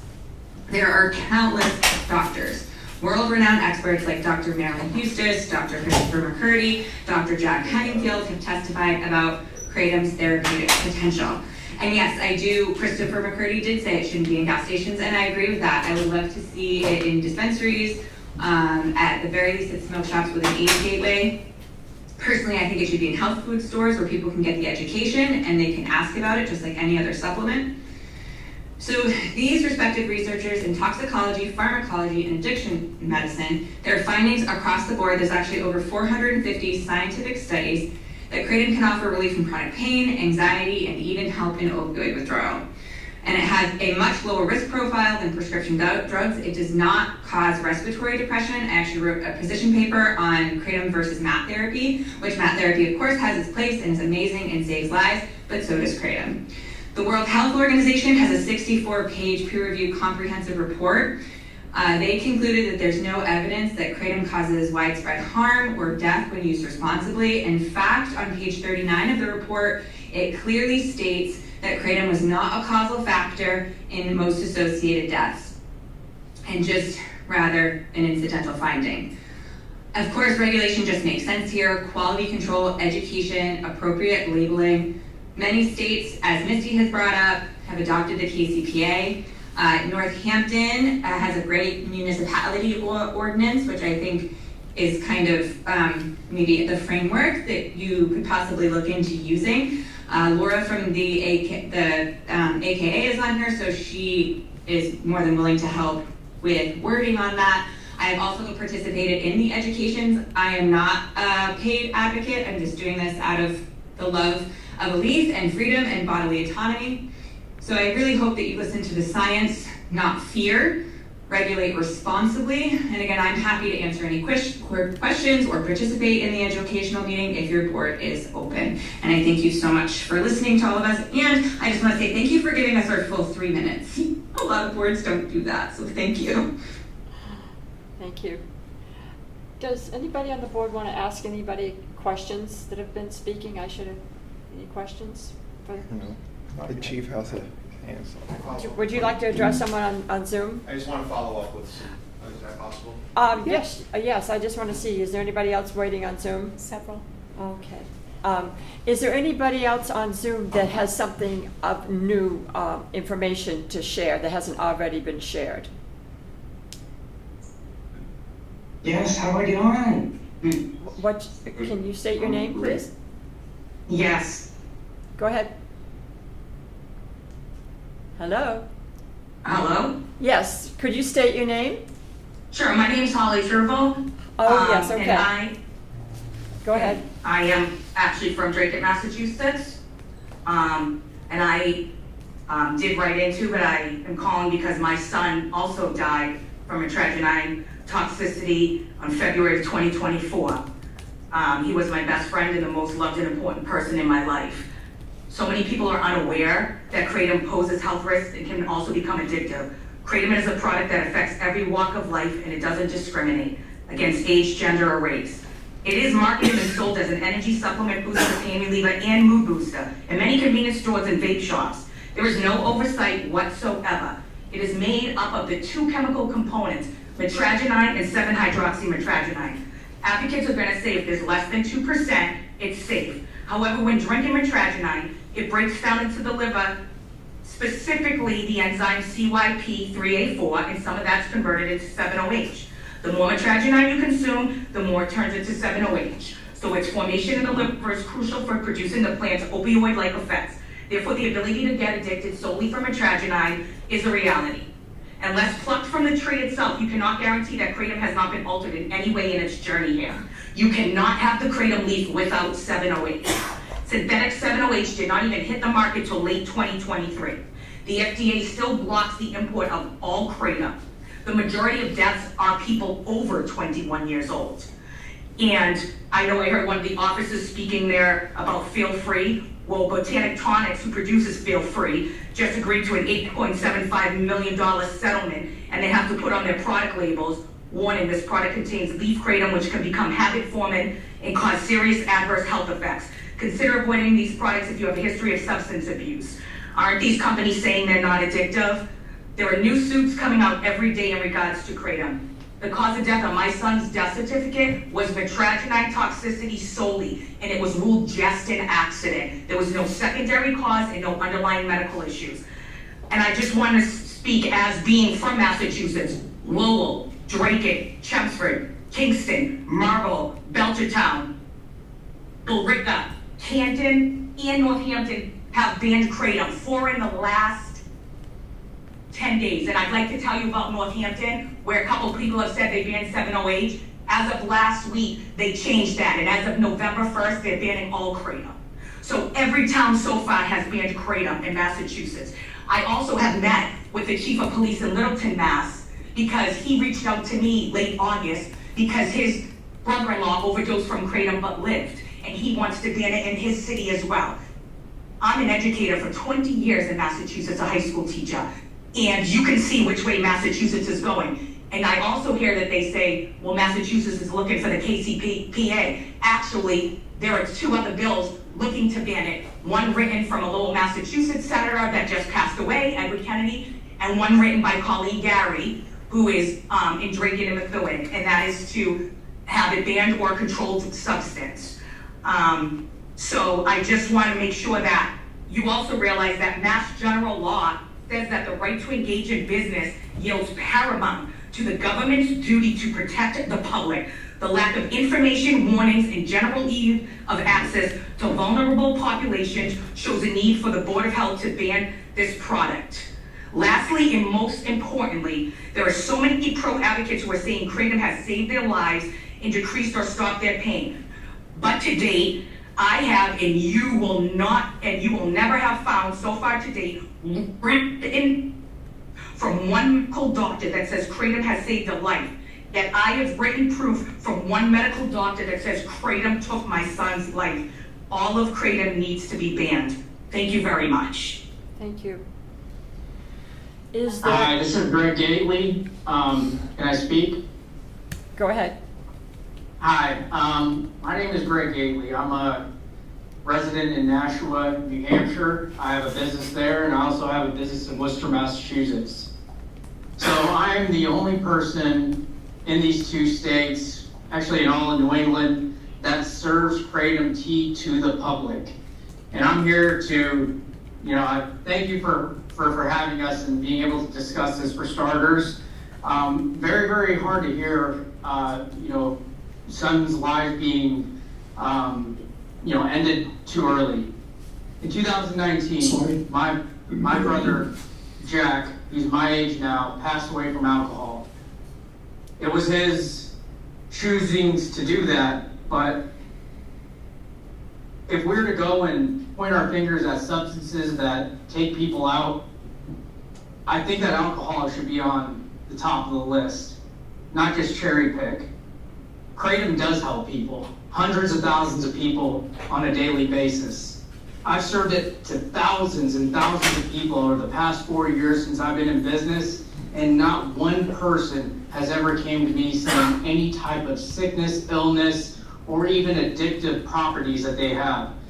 Let me be very clear. There is a massive difference when it comes to serving the tea, brewing it like a coffee the same way that I do in my bar, and then going to your gas station or your smoke shop and getting 7-0-H. These shouldn't even be classified as the same product. I'm a complete advocate against 7-0-H. So to give you guys a good sample set of what this looks like. So these bans are popping up left and right. This same ban came to our front door in Nashua, and we worked with the local government. They went for the full ban. We had to educate properly between the difference of the tea and 7-0-H. After that, we collectively came together, the community and the city, and we put an age ban, so it's 21 plus. So going across the table and just saying kratom bad, no good, this is something that's been rooted in a deep culture from the Southeast Asia, and that is just really, giving them a broad stroke of a backhand because of different ways that people can abuse it. It's not the plant. Let's not pick on the plant. It's the way that it's consumed, it's the way that it's manufactured. So we're here, us advocates, to educate the public properly about this plant that does save and help hundreds of thousands of people on a day-to-day basis. My bar is called Root Awakening Kava Bar. I'm here in Massachusetts, and my customers now know what drinking kratom is like, how it helps them. It gives them a boost of energy, helps them focus, doesn't give them opiate-like effects or anything like that. And there just needs to be a clear distinction between that. So that's all I really have to say. Thank you so much. Thank you. I was wondering if Can I speak? Melody I- was next. I spoke at the. Can I speak? This is Susan Kay. Susan, Melody was next on the list, please. My name is Melody Wolf, and I'm here with my husband David. I actually spoke at the HHS Joint FDA Conference. They asked me to speak as an 11-year daily Kratom consumer. I've been in chronic pain for over 20 years, and they asked me to speak from their platform. I just think that if they really thought that it was dangerous, see, I had to clear what I was going to say to them. They knew I was going to say how much it has benefited me and how much changed my life and it's giving me my mobility back. And the FDA has even done their own single-dose ascending study, and they said that it generally is recognized as well tolerated even at high levels. I used to be using a walker and even a wheelchair at times. I was bedridden for 8 years. My kids had to have their fans on in their room at night so they wouldn't hear me crying in pain. There is no way for 3 little kids in elementary school to grow up. So I cannot say enough good things about Kratom, but I cannot also say enough bad things about 7-OH. It should not be on the retail shelves. We need to get off the shelves. And we need to protect the regular Kratom that is not adulterated. And I have my husband here sitting beside me, and I just wanted to let him speak and tell him his view about me consuming it for the past 11 years on a daily basis. Well, our only regret with Kratom is that we didn't find it sooner. Kratom has given me my wife back, give our kids their mom back, and we just are very thankful that Kratom came along. I was even able to provide childcare in 2022 during COVID when my daughter and son-in-law's childcare shut down. At that time, it was going to cost them $50,000 for a nanny, and so they asked me to move in with them. And then this summer, I watched my 3.5-year-old granddaughter all summer because they had a large housing repair, and so I was able to save them childcare costs again. So I spent the summer running around after 3.5-year-old, going to splash pads, down hills myself. I just want to get the 7-OH off the shelves and protect the legality of the unadulterated products. Thank you. Thank you. Can I make a comment before people keep speaking? Yes. Yes, thank you. Yeah. So the board today is addressing is not whether Kratom and these substances are beneficial, medical or not. This is whether for us to vote if there's potential misuse and if they can still be sold unregulated the way they are, or we need to regulate this. By banning, it doesn't mean that it'll never be used, but it'll have to be sold under certain regulations. I believe that's what we're voting for. We're not voting whether Kratom is beneficial or not beneficial, but whether it can be sold the way it's being sold without harm to the public. That's what we're discussing today. So if anyone wants to talk about that, please do so. Yes, I would like to talk about that. My name is Susan Cave. Can you hear me okay? Have you spoken before, Susan? Or is it? No, ma'am. That was Susan Nappert that spoke before me. Okay. Yes. Thank you so much for letting me speak. My name is Susan Cave. I became a member of Kratom Danger Awareness after my 32-year-old son died April of 2024 from a tragedy. He used raw Kratom. William was healthy. He worked hard. He had no history of addiction or drug use or abuse. And on April the 20th, 2024, my son did not come home. His toxicology confirmed that my tragedy was his killer. My William died from a toxic mixture of his prescribed antidepressants and metragine. William started taking Kratom in 2020. He died in 2024. He became a chronic user. He used it to help with anxiety and depression.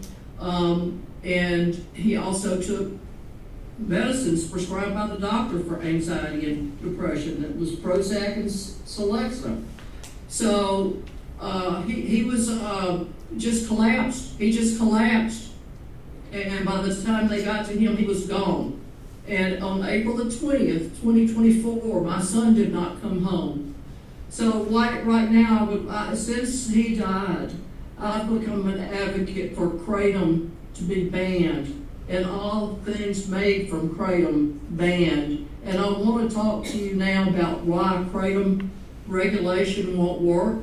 It's a safety hazard, it harms the public, and why kratom is no different from synthetics. 1, labels and age restrictions do not change kratom's pharmacology. 2, raw kratom alone causes deaths as proven by toxicology reports and medical examiner reports.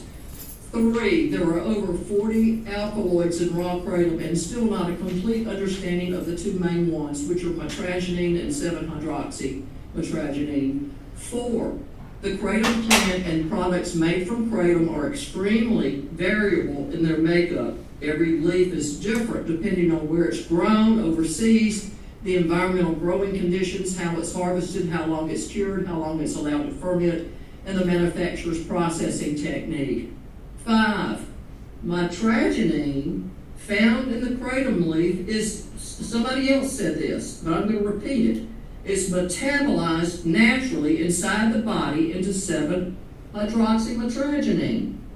Because of this fact, you cannot say 7-hydroxy is a completely different substance than raw ground up kratom. They are one and the same. And most assuredly, any kind of Consumer Protection Act will not stop this natural process that occurs in the body and will not protect the public. 6, there are online forums right now full of stories of people who became addicted to something they thought was going to help them. There are actually websites like Grow Kratom that warn their customers to not use the product if they're subject to any type of drug testing. 7, regulations cannot keep pace with the $1.5 billion kratom industry. 8, bad actors will always look to enter a market, find a product they can exploit, recreate it, synthesize it, and become a product more addictive and deadly than ever before. Right now, on social media, you can easily find links and websites with people giving step-by-step instruction on how to make 7-OH from raw kratom. Any regulation, no matter how strongly written, cannot stop the industry's Susan, thank you. Yes, ma'am. Thank you very much for all that you've shared. We've gone over 3 minutes, but thank you for what you've shared. Okay. Please consider banning kratom in your town, in your city. Okay. Thank you. Is there anyone else on? We have 3 more people that have not been heard from yet. All right. I just want to say, is there anyone that has anything different to share that hasn't already been shared? Or if you do speak, you could just be very brief and share, whether you are in favor of kratom ban or not. So who's I next? just wanted to add that you have a choice. You can either have reasonable regulation or a black market. Okay. All right. So Michael Fasano is next on the list. Michael, are you there?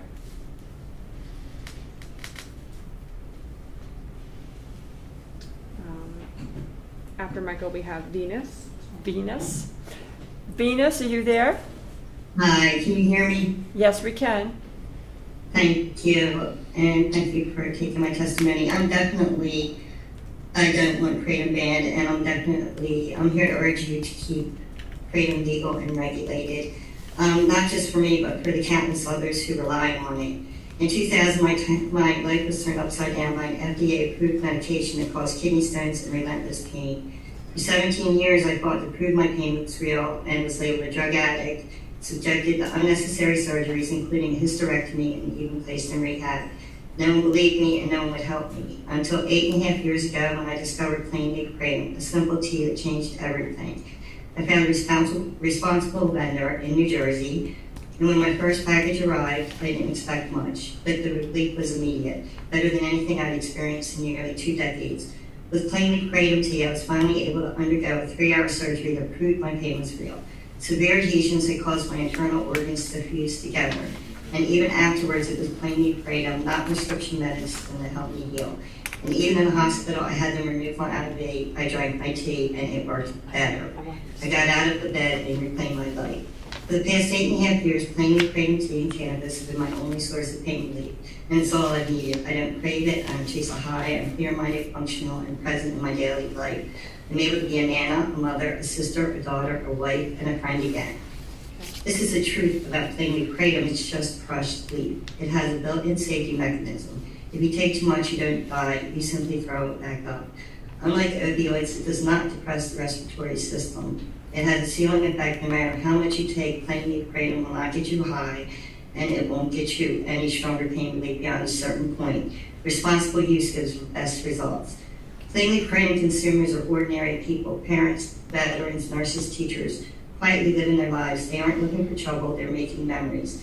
And many aren't even aware that there are bans. And that's the danger of criminalizing it. Look at Shayna Brown, who now faces 10 years to life in prison, or Marshall Price, who got a 10-year sentence just for crossing into a state where it was banned. He was murdered in jail.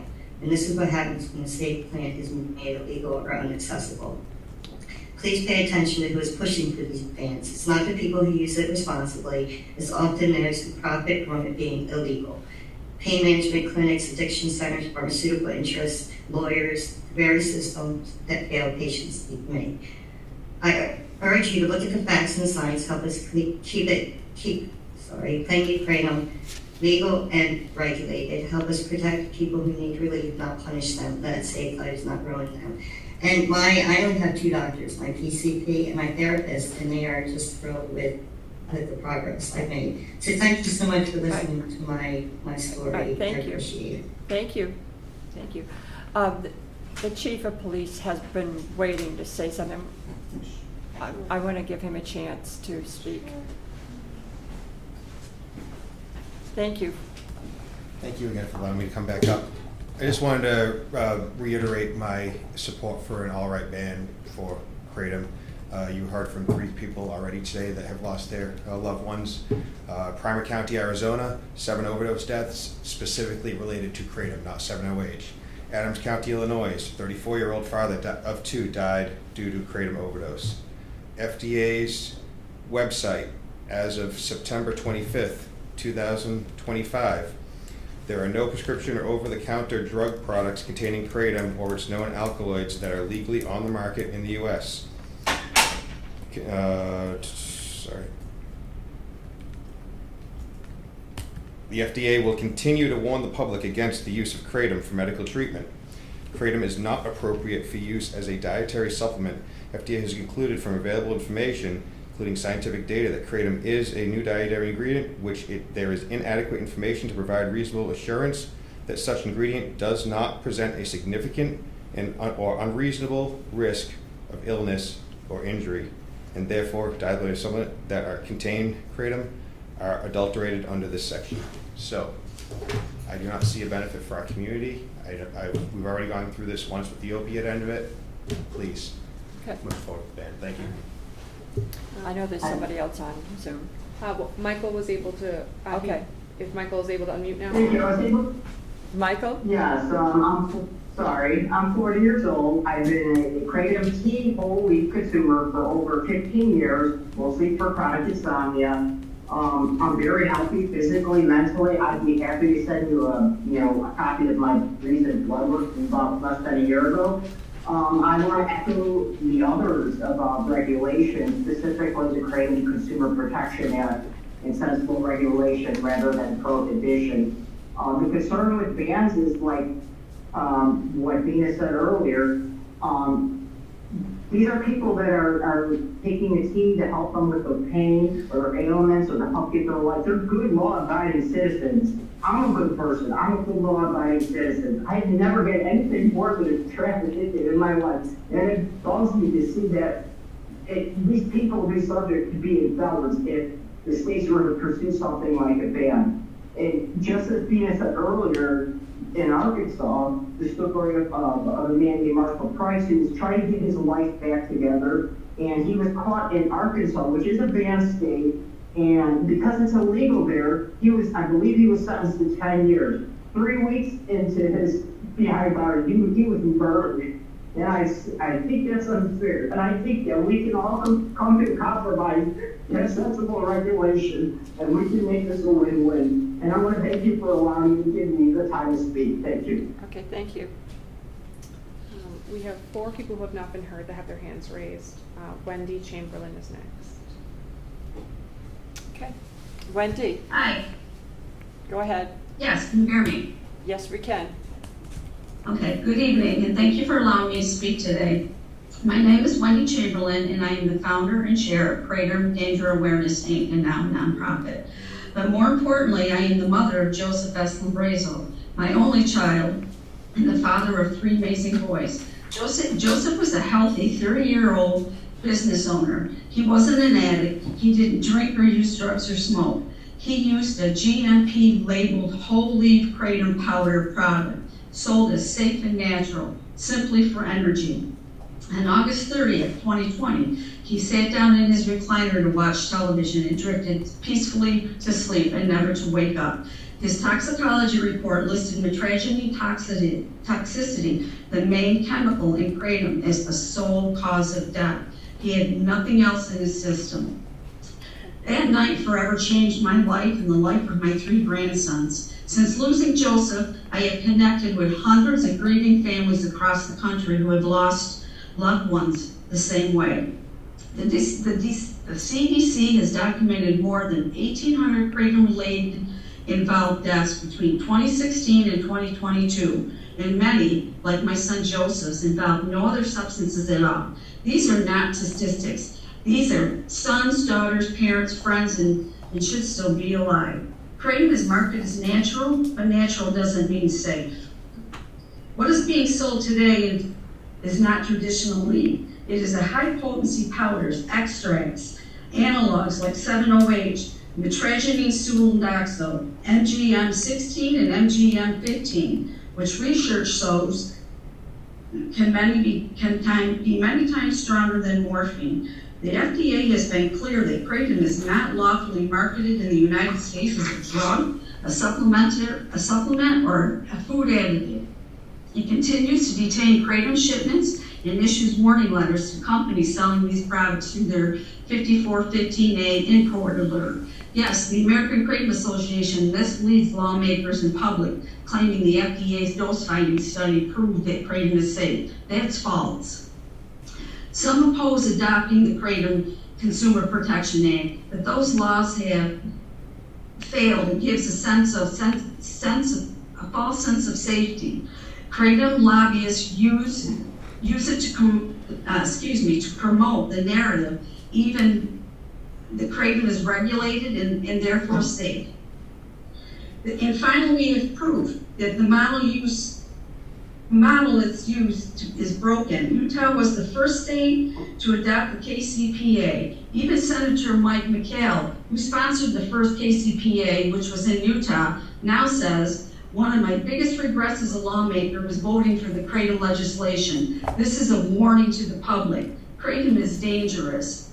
In memory of my son, Joseph, I am asking you from one parent to another, please act now. Ban kratom and its derivatives, metragine, 7-OH, metragine sulfondoxil, MGM-15 and 16. And reject the KCPA style regulation, which gives families a false sense of safety, and protects the industry, not the public. Please put the public's health before profit and help ensure that no more parents ever receive the phone call that I did. And I thank you so much for listening. Thank you. Okay, who's next? Jordan. Jordan? Hello, okay, can you hear me? Yes, we can, Jordan. Go ahead. Okay, first off, to anyone that's ever lost a child, I'm extremely sorry, and where I'm coming from is not from a place of anger. I genuinely have sympathy for you. But please do me a favor, go onto Google right now and type in, has anyone ever died from kratom in Southeast Asia? Millions of daily users for 1,000 years, and you'll see it's 0 deaths. Does kratom automatically become deadly as soon as it crosses the border? Again, I'm very sorry if you lost a child. I'm getting emotional because I really feel bad. Dr. Marilyn Hustis, a respected toxicologist from Thomas Jefferson University, re-examined multiple blood vials labeled kratom-only deaths. Many state labs are underfunded. They don't have the they don't have the proper equipment to test for the novel psychoactive substances. And she retested blood vials that were kratom only, and every single one came back for fentanyl analogs and novel psychoactive substances not detectable on standard tests. Some of these kratom deaths were listed at levels far below what I have in my bloodstream right now, or what millions of Americans that are working, taking care of their families have right now. Causation does not equal correlation. Dr. Jane Babin wrote a whole white paper about this. There have been kratom labeled deaths that people had gunshot wounds, that they were in car crashes.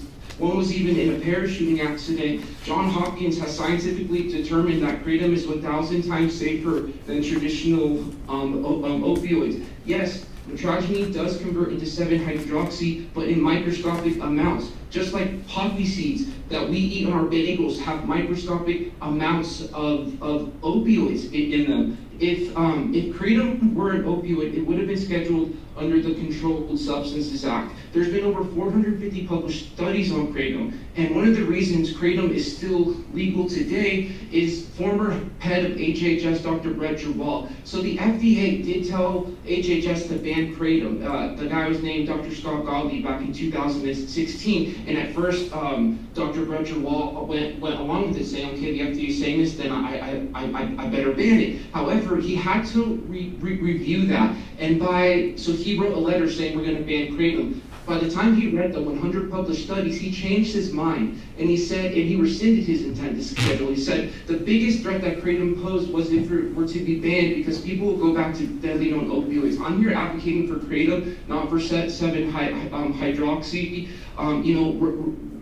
Rhode Island had kratom banned, but they just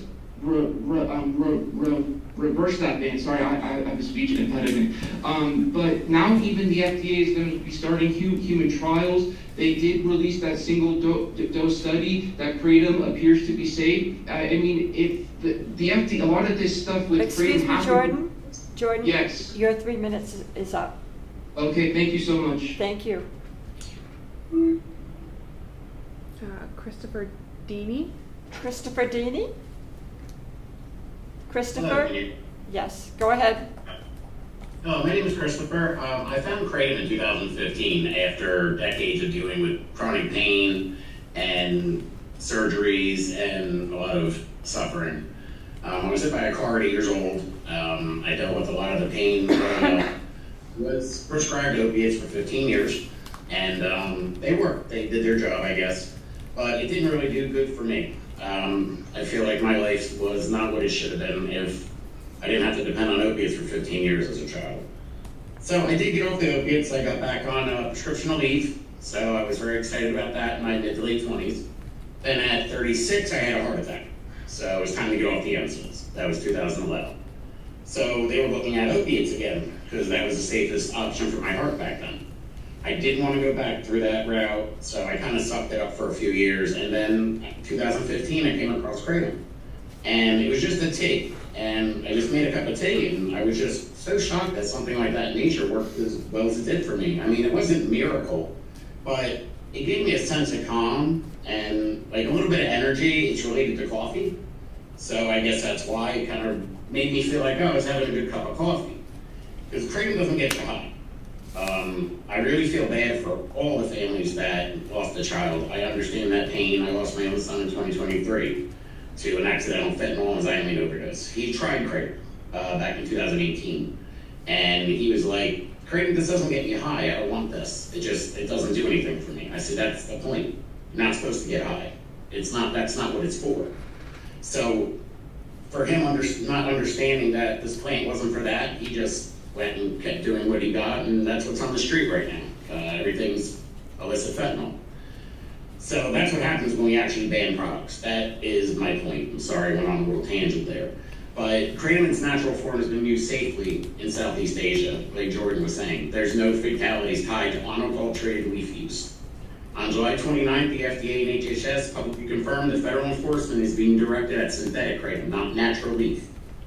And the National Institute on Drug Abuse has committed $100 million to kratom research of our taxpayer dollars. And I believe it was for alcohol and opiate cessation and harm reduction. Now, the government doesn't invest that type of money into something it doesn't think is reasonable. So they see real, potential in this plant. So they see the potential that I've known for 10 years from consuming kratom. And it's really a plant that I think 10 years from now, we're going to be hearing much more science come out, and we'll all look back and go, oh, maybe all these people telling me they're drinking this yucky tea and got their life back, maybe there was something about that. Thank you. You have a great night. Thank you for letting me Thank you, go. Christopher. Thank you. Who's next? Jennifer Gillis. Jennifer Gillis. Hi, yes, thank you. My name is Jennifer Gillis. 19 years ago, I was diagnosed with transverse myelitis. This came not only with many physical limitations, but I became a lifelong chronic pain patient. For 13 years, I was able to utilize various pain management options, including prescription medications, to be able to help me function daily. But due to circumstances like DEA cutbacks and ever-changing regulations, I was eventually unable to get my pain medicines that I had relied upon for so long. In May of 2019, I found whole leaf kratom, and I have been a responsible kratom consumer for the last 6 years. I can get out of bed, run errands, attend school functions, and even though I still have a lot of physical limitations, I live a somewhat normal life because my pain is being managed. I know there are so many others who have a similar story to mine. Whole leaf kratom has really been a lifeline for people like me who just want to live a better quality of life, and we should have the freedom to choose kratom to do that. I'm definitely opposed to any type of ban and support regulation. Thank you so much for the opportunity to speak tonight and be the voice for the chronic pain community. Thank you. We have one more hand, Kelly. Kelly? Kelly's on. Hello. My name's Kelly McCann, and I am in support of a ban. I'm here as a mother and also educator. I'm a speech therapist in the schools and am concerned about children. My son, he was at one point a kratom advocate, and listening to all the others, he said the same things. And he was a long-term user.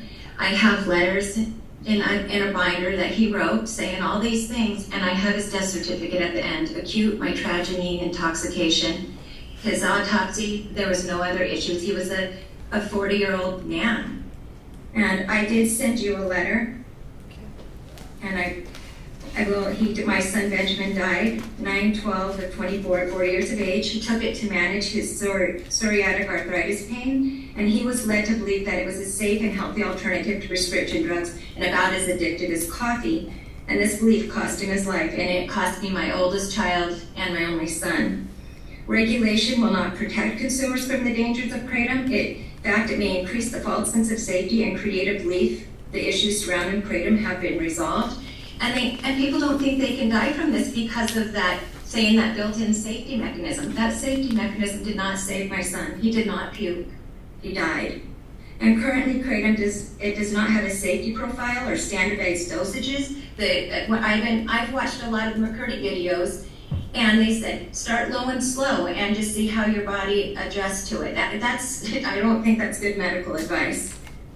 The kratom plants and products are extremely variable. There are over 40 alkaloids and still not a complete understanding of all of them. There are numerous websites and social media videos giving step-by-step instructions on how to increase the potency of the product with different substances or methods of use. And I sent some links to you to prove that. And in addition, kratom has a complex history. The issues with kratom did not just recently begin in the United States.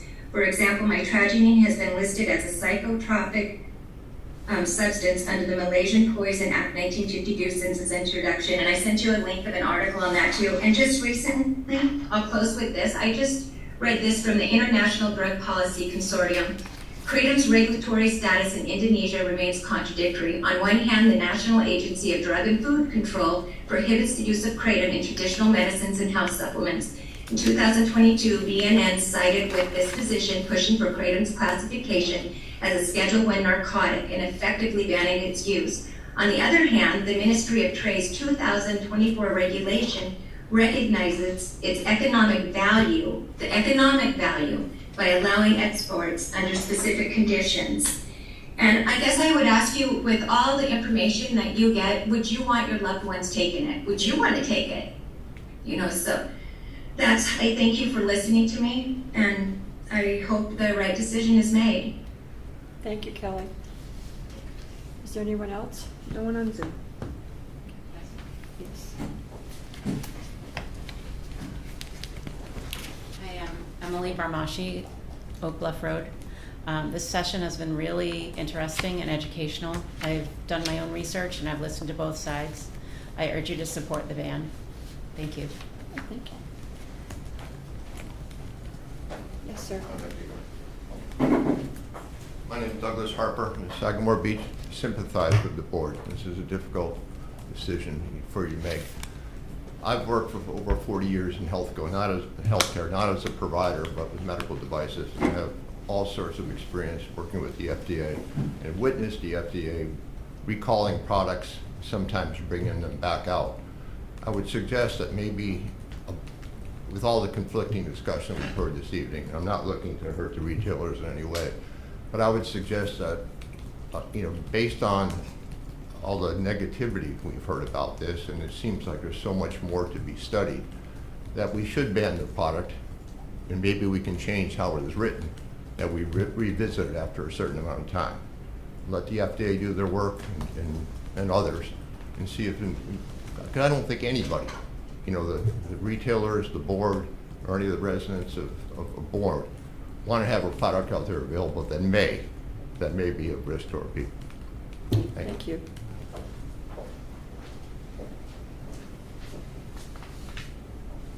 Anyone else? Okay, hearing no more people want to come forward for public comment. We're now going to open it up to board discussion. It was quite a marathon.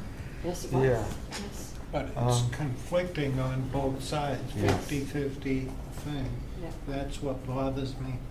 I don't feel, I'd like to ban it. Let the doctors, if they want it, prescribe it as a drug that they can purchase and administer. So, number one, the scope of the board is not to classify a substance as a class 1 or class 2. That's the scope of the FDA, it's not our scope. That's not what we're doing here. What we're doing here is whether we're going to continue to allow the sale of these substances the way they're being sold now, or we're going to ban that sale. This does not mean that it doesn't have medicinal, it doesn't have medical uses, they have medicinal uses, which is a difference. And it doesn't mean that we cannot get medications out of that substance. Gee, we get medications out of poison. That's what Coumadin is. It's rat poison. Yes. I hope you're not taking Coumadin. But what I'm trying to say is the proper context for this. So what we will be making a decision today based on what is being proposed, and this is coming from the state. This is not coming from any of us. Is to ban the current sale of unregulated kratom to the public the way. Not all the kratums are grown and they're not sold, they're not the same product. And there's no way to control the variability of that. Correct.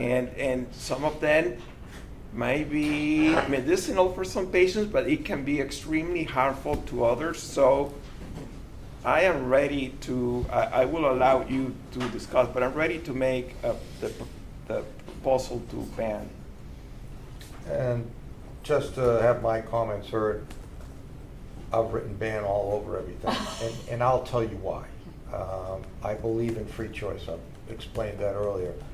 But when you can't understand the potency, okay, I heard a lot of good positives for people who probably have a very controlled environment for the use of it, and that's not us to decide if that's good or bad, because it's good for them, but I need to, in my heart, ban this, because it doesn't, until such time as they can tell us what the potency is, and until they can tell us that this regulated product, similar to what they did for alcohol, right? They went through prohibition through the 20s and all that stuff, but they know what the proof is and the percentage of alcohol.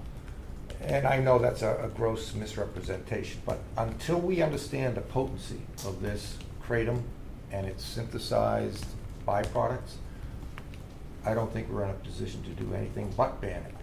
Well, to add to that, if there was a lot of benefit to this that people wanted, wouldn't the drug companies have already, the big drug companies, gone in and swallowed this up and be, you know, making pills and all this and that? I'd feel better that way, but they're not doing that. So I agree to ban. Right.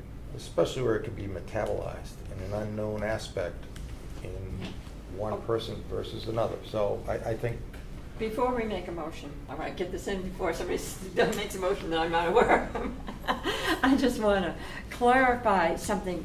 We have two substances. We haven't talked at all about synthetic cannabinoids, and that's not the same thing as kratom, correct? But it's derived from it. It's derived from it, which is, I believe, the same thing that we're trying to protect against. So, 708. No, separate. So synthetically derived cannabinoids are derived from cannabis, whereas kratom is a separate plant altogether. 7-OH is derived from kratom. Correct. Yes. Right. Mm-hmm. Yes. But it's not a cannabinoid. More like the opiate type of thing. Oh. Delta 8 and Delta 10 and other forms of THC are isomers of Delta 9. And are not found naturally in plant cannabis, instead are synthetically produced in laboratories. And those forms of THC isomers are not yet regulated by the state, FDA, anything like that. So, But the FDA hasn't evaluated, I'm sorry, Margaret. Go ahead. FDA, just to answer that one question, FDA has not yet evaluated it as well, correct? Not to my knowledge. Thought I read something about that. And already, though, we've, it seems that I was reading about the history that we've approached some of the smoke shops in town, asked them not to be selling, was it Delta 8 and 10? Has that already been kind of dealt with? Because we got a letter from one of the, from the gentleman that's the manager of Faithway, and he was saying, you know, that they already removed those products from the shelves, but that now we're asking that that all synthetic cannabinoids be removed, and he's not sure, you know, which are which. I'm in full favor. I just wonder, do we need to just clarify it in the wording, because he seemed to be confused. I'm not aware of any state regulations that restrict Delta 8 or Delta 10. No, I'm just, all right. I would have to find his letter. Yes, And I just wanted he stated to know here if that his email, just to say, do we need to be any more clear exactly, you know, do you feel that it's clear enough just to say all synthetic? If we say all synthetic cannabinoids, then that's clear to me, but he seemed to be confused. And so is there any, I just want to throw it out there, is there any other wording that we might want to consider to make it even clearer? So, does that make sense, what I'm asking? Yes. So there are isomers that are naturally occurring within the cannabis plant that are regulated by the state. That is Delta 9. Okay. That's naturally occurring in the plant. What you are discussing tonight are synthetically derived cannabinoids, and that would be anything that is not naturally derived. Anything that is made in a lab would be banned Right, under So that would be the regulation. equivalent of fentanyl if it came Yeah. to opiates. Mhm. And if So I may add if to that, that's clear, and we can go ahead and just keep that wording exactly as it is. Yep. And people should be able to figure out what we're talking about without being confused. Yeah, let's see, here it is, yeah. yeah, and I found what I was talking about, just to add to the minutes, that Yeah.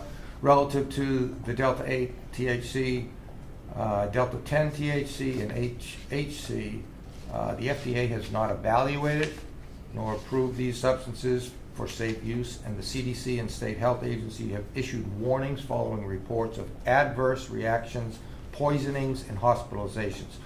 So that's in the same faith that I have, that based on the potency issues, that until that can Right, be it needs It's to not be regulated. cleared through the Right. FDA, we have no basis but to ban, in my opinion. We So shouldn't you be- want to make the, Yeah, so I would make the motion that relative to the ban on kratom and synthetic cannabinoids, that they are banned, and I would, Town of Bourne. in the town of Bourne. So we'll do a do roll you, call you want vote. to specify pursuant to, so we're. Oh, yes. Yeah. And that would be pursuant to the sale and distribution of all products named pursuant to MGL, Mass General Law, Chapter 111, Chapter Paragraph 31. Second. So just before you guys do your roll Thank call you, vote, Miguel. if we want to clarify the motion that we are banning, but do you want to approve the regulations as written? Do we need to? So if that's something you want to include, an amendment to the motion would need to be made. Yes. So we want to ban all kratom and just. So what I'm specifying, As you wrote it. yeah, so I'm As specifying written. that we're not just banning, you guys have a regulation that you are following. Right. That's correct. Yes. And that's what I would include as. So the motion will be to propose the amended regulations. This is a new regulation, so not amended. So, so the Amending the motion will be motion. to approve the new regulation that bans kratom and synthetic cannabinoids. Yes. And According to maintain what- the Do existing you want to, regulations. you want to Yes. rephrase it? Okay. Yes. Okay, so I would move to ban and prohibit the manufacture, sale, and distribution of synthetic derived cannabinoids and kratom pursuant to Mass General Law, Chapter 11, Paragraph 31, and to maintain existing regulations. To approve the proposed new regulations. Yes, to propose the approved new regulation. You second. I second. Second. Dusty? Yes. Margaret? Yes. And then everyone. Yes. Miguel. Yes.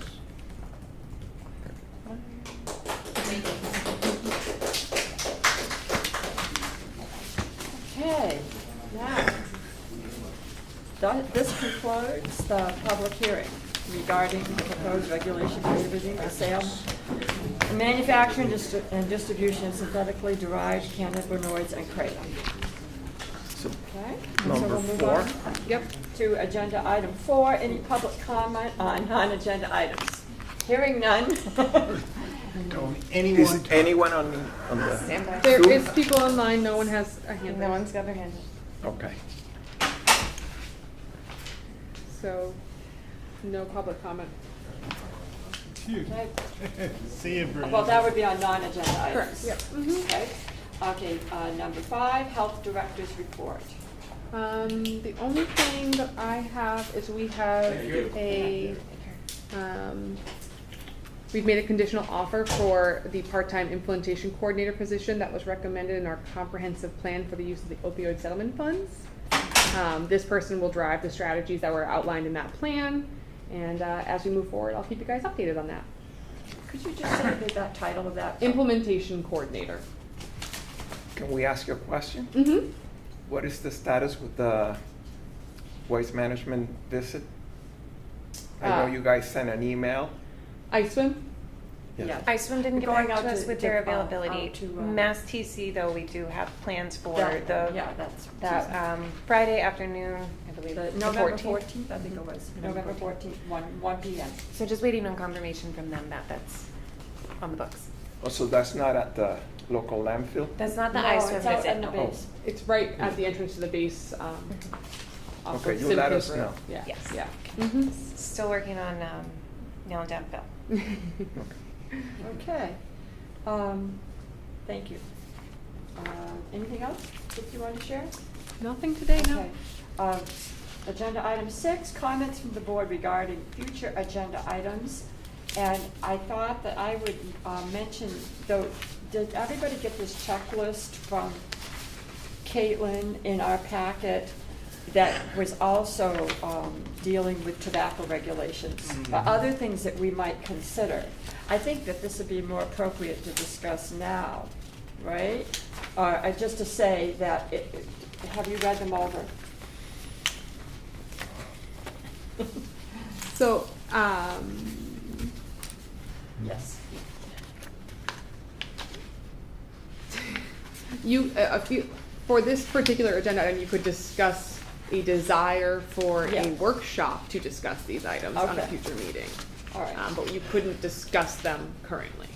Okay, so we can't, couldn't say, let's put it on the agenda to discuss these? You could Okay. propose a workshop item for those, And it for that would- discussion, yes. It would be a part of a meeting, when you say a workshop. Yep, it would, instead of it being a public hearing, where we're Right. debating an actual regulation, it would just be a workshop where you guys can brainstorm what you want a regulation Right. to include. And because if you looked over that checklist, there was more, the only thing that was to be voted on tonight was about and I'm talking about the tobacco regulations Right. with the nicotine pouches.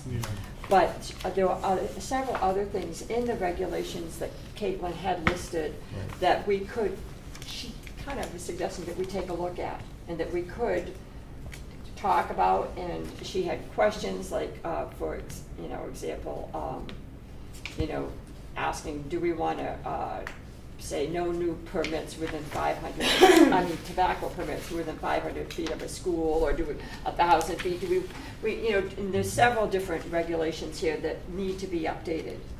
So I'm just bringing it up now that, so we could have that as a part of a meeting, but it would not be a public meeting then, it would be just a discussion. It's a public meeting, it's not a public hearing. I mean, a public hearing, that's right. Mm-hmm. And so, all right, I'm just gonna say, let's do it. Let's put that on the agenda is that For a workshop. appropriate? That we would read this over, right, and come So prepared- yes, you can do that. Come prepared to discuss these areas that so we need to keep that page that she gave us in our packet. Right. That it was a checkoff sheet, and I have it somewhere buried in all these other things. Or else I just copied it onto here, so I could. All right, does that make sense to everybody what I'm Yeah. talking about? Yeah. Okay, great. So that's my suggestion. We don't need to vote on it. Nope. Okay. Anybody else want to bring up anything for future meetings? Nope. Okay, we're going to move on to agenda item, where am I? I think. Number 7. 7, Number approved 7. minutes. Okay, so we're just going to go right through the minutes, and somebody will make a motion to accept or not. Everyone had a chance to read them over? Yes. Okay. How about June 11th? I make a motion to approve them. I second it. Second. Do we can just all in favor? Aye. Yes. Say aye. Aye. Okay. Aye. June 25th. Make a motion to approve it. Yeah. I make a motion to approve those. I second it. I abstain in absence. Okay, very good, we accept that. All in favor? Yes. Aye. Okay. Okay, aye. July 9th. Make a motion? I make a motion to approve those minutes. And I second it. All in favor? Aye. Okay, July 23rd. I make a motion to accept the minutes of July 23rd. I second that. All in favor? Aye. Okay, those are all the minutes that we have in our packet. Would someone like to make a motion to adjourn? I make a motion to adjourn. Second? All in favor? Aye. Whew. Recording stopped. Thank you. Wow. Thank you.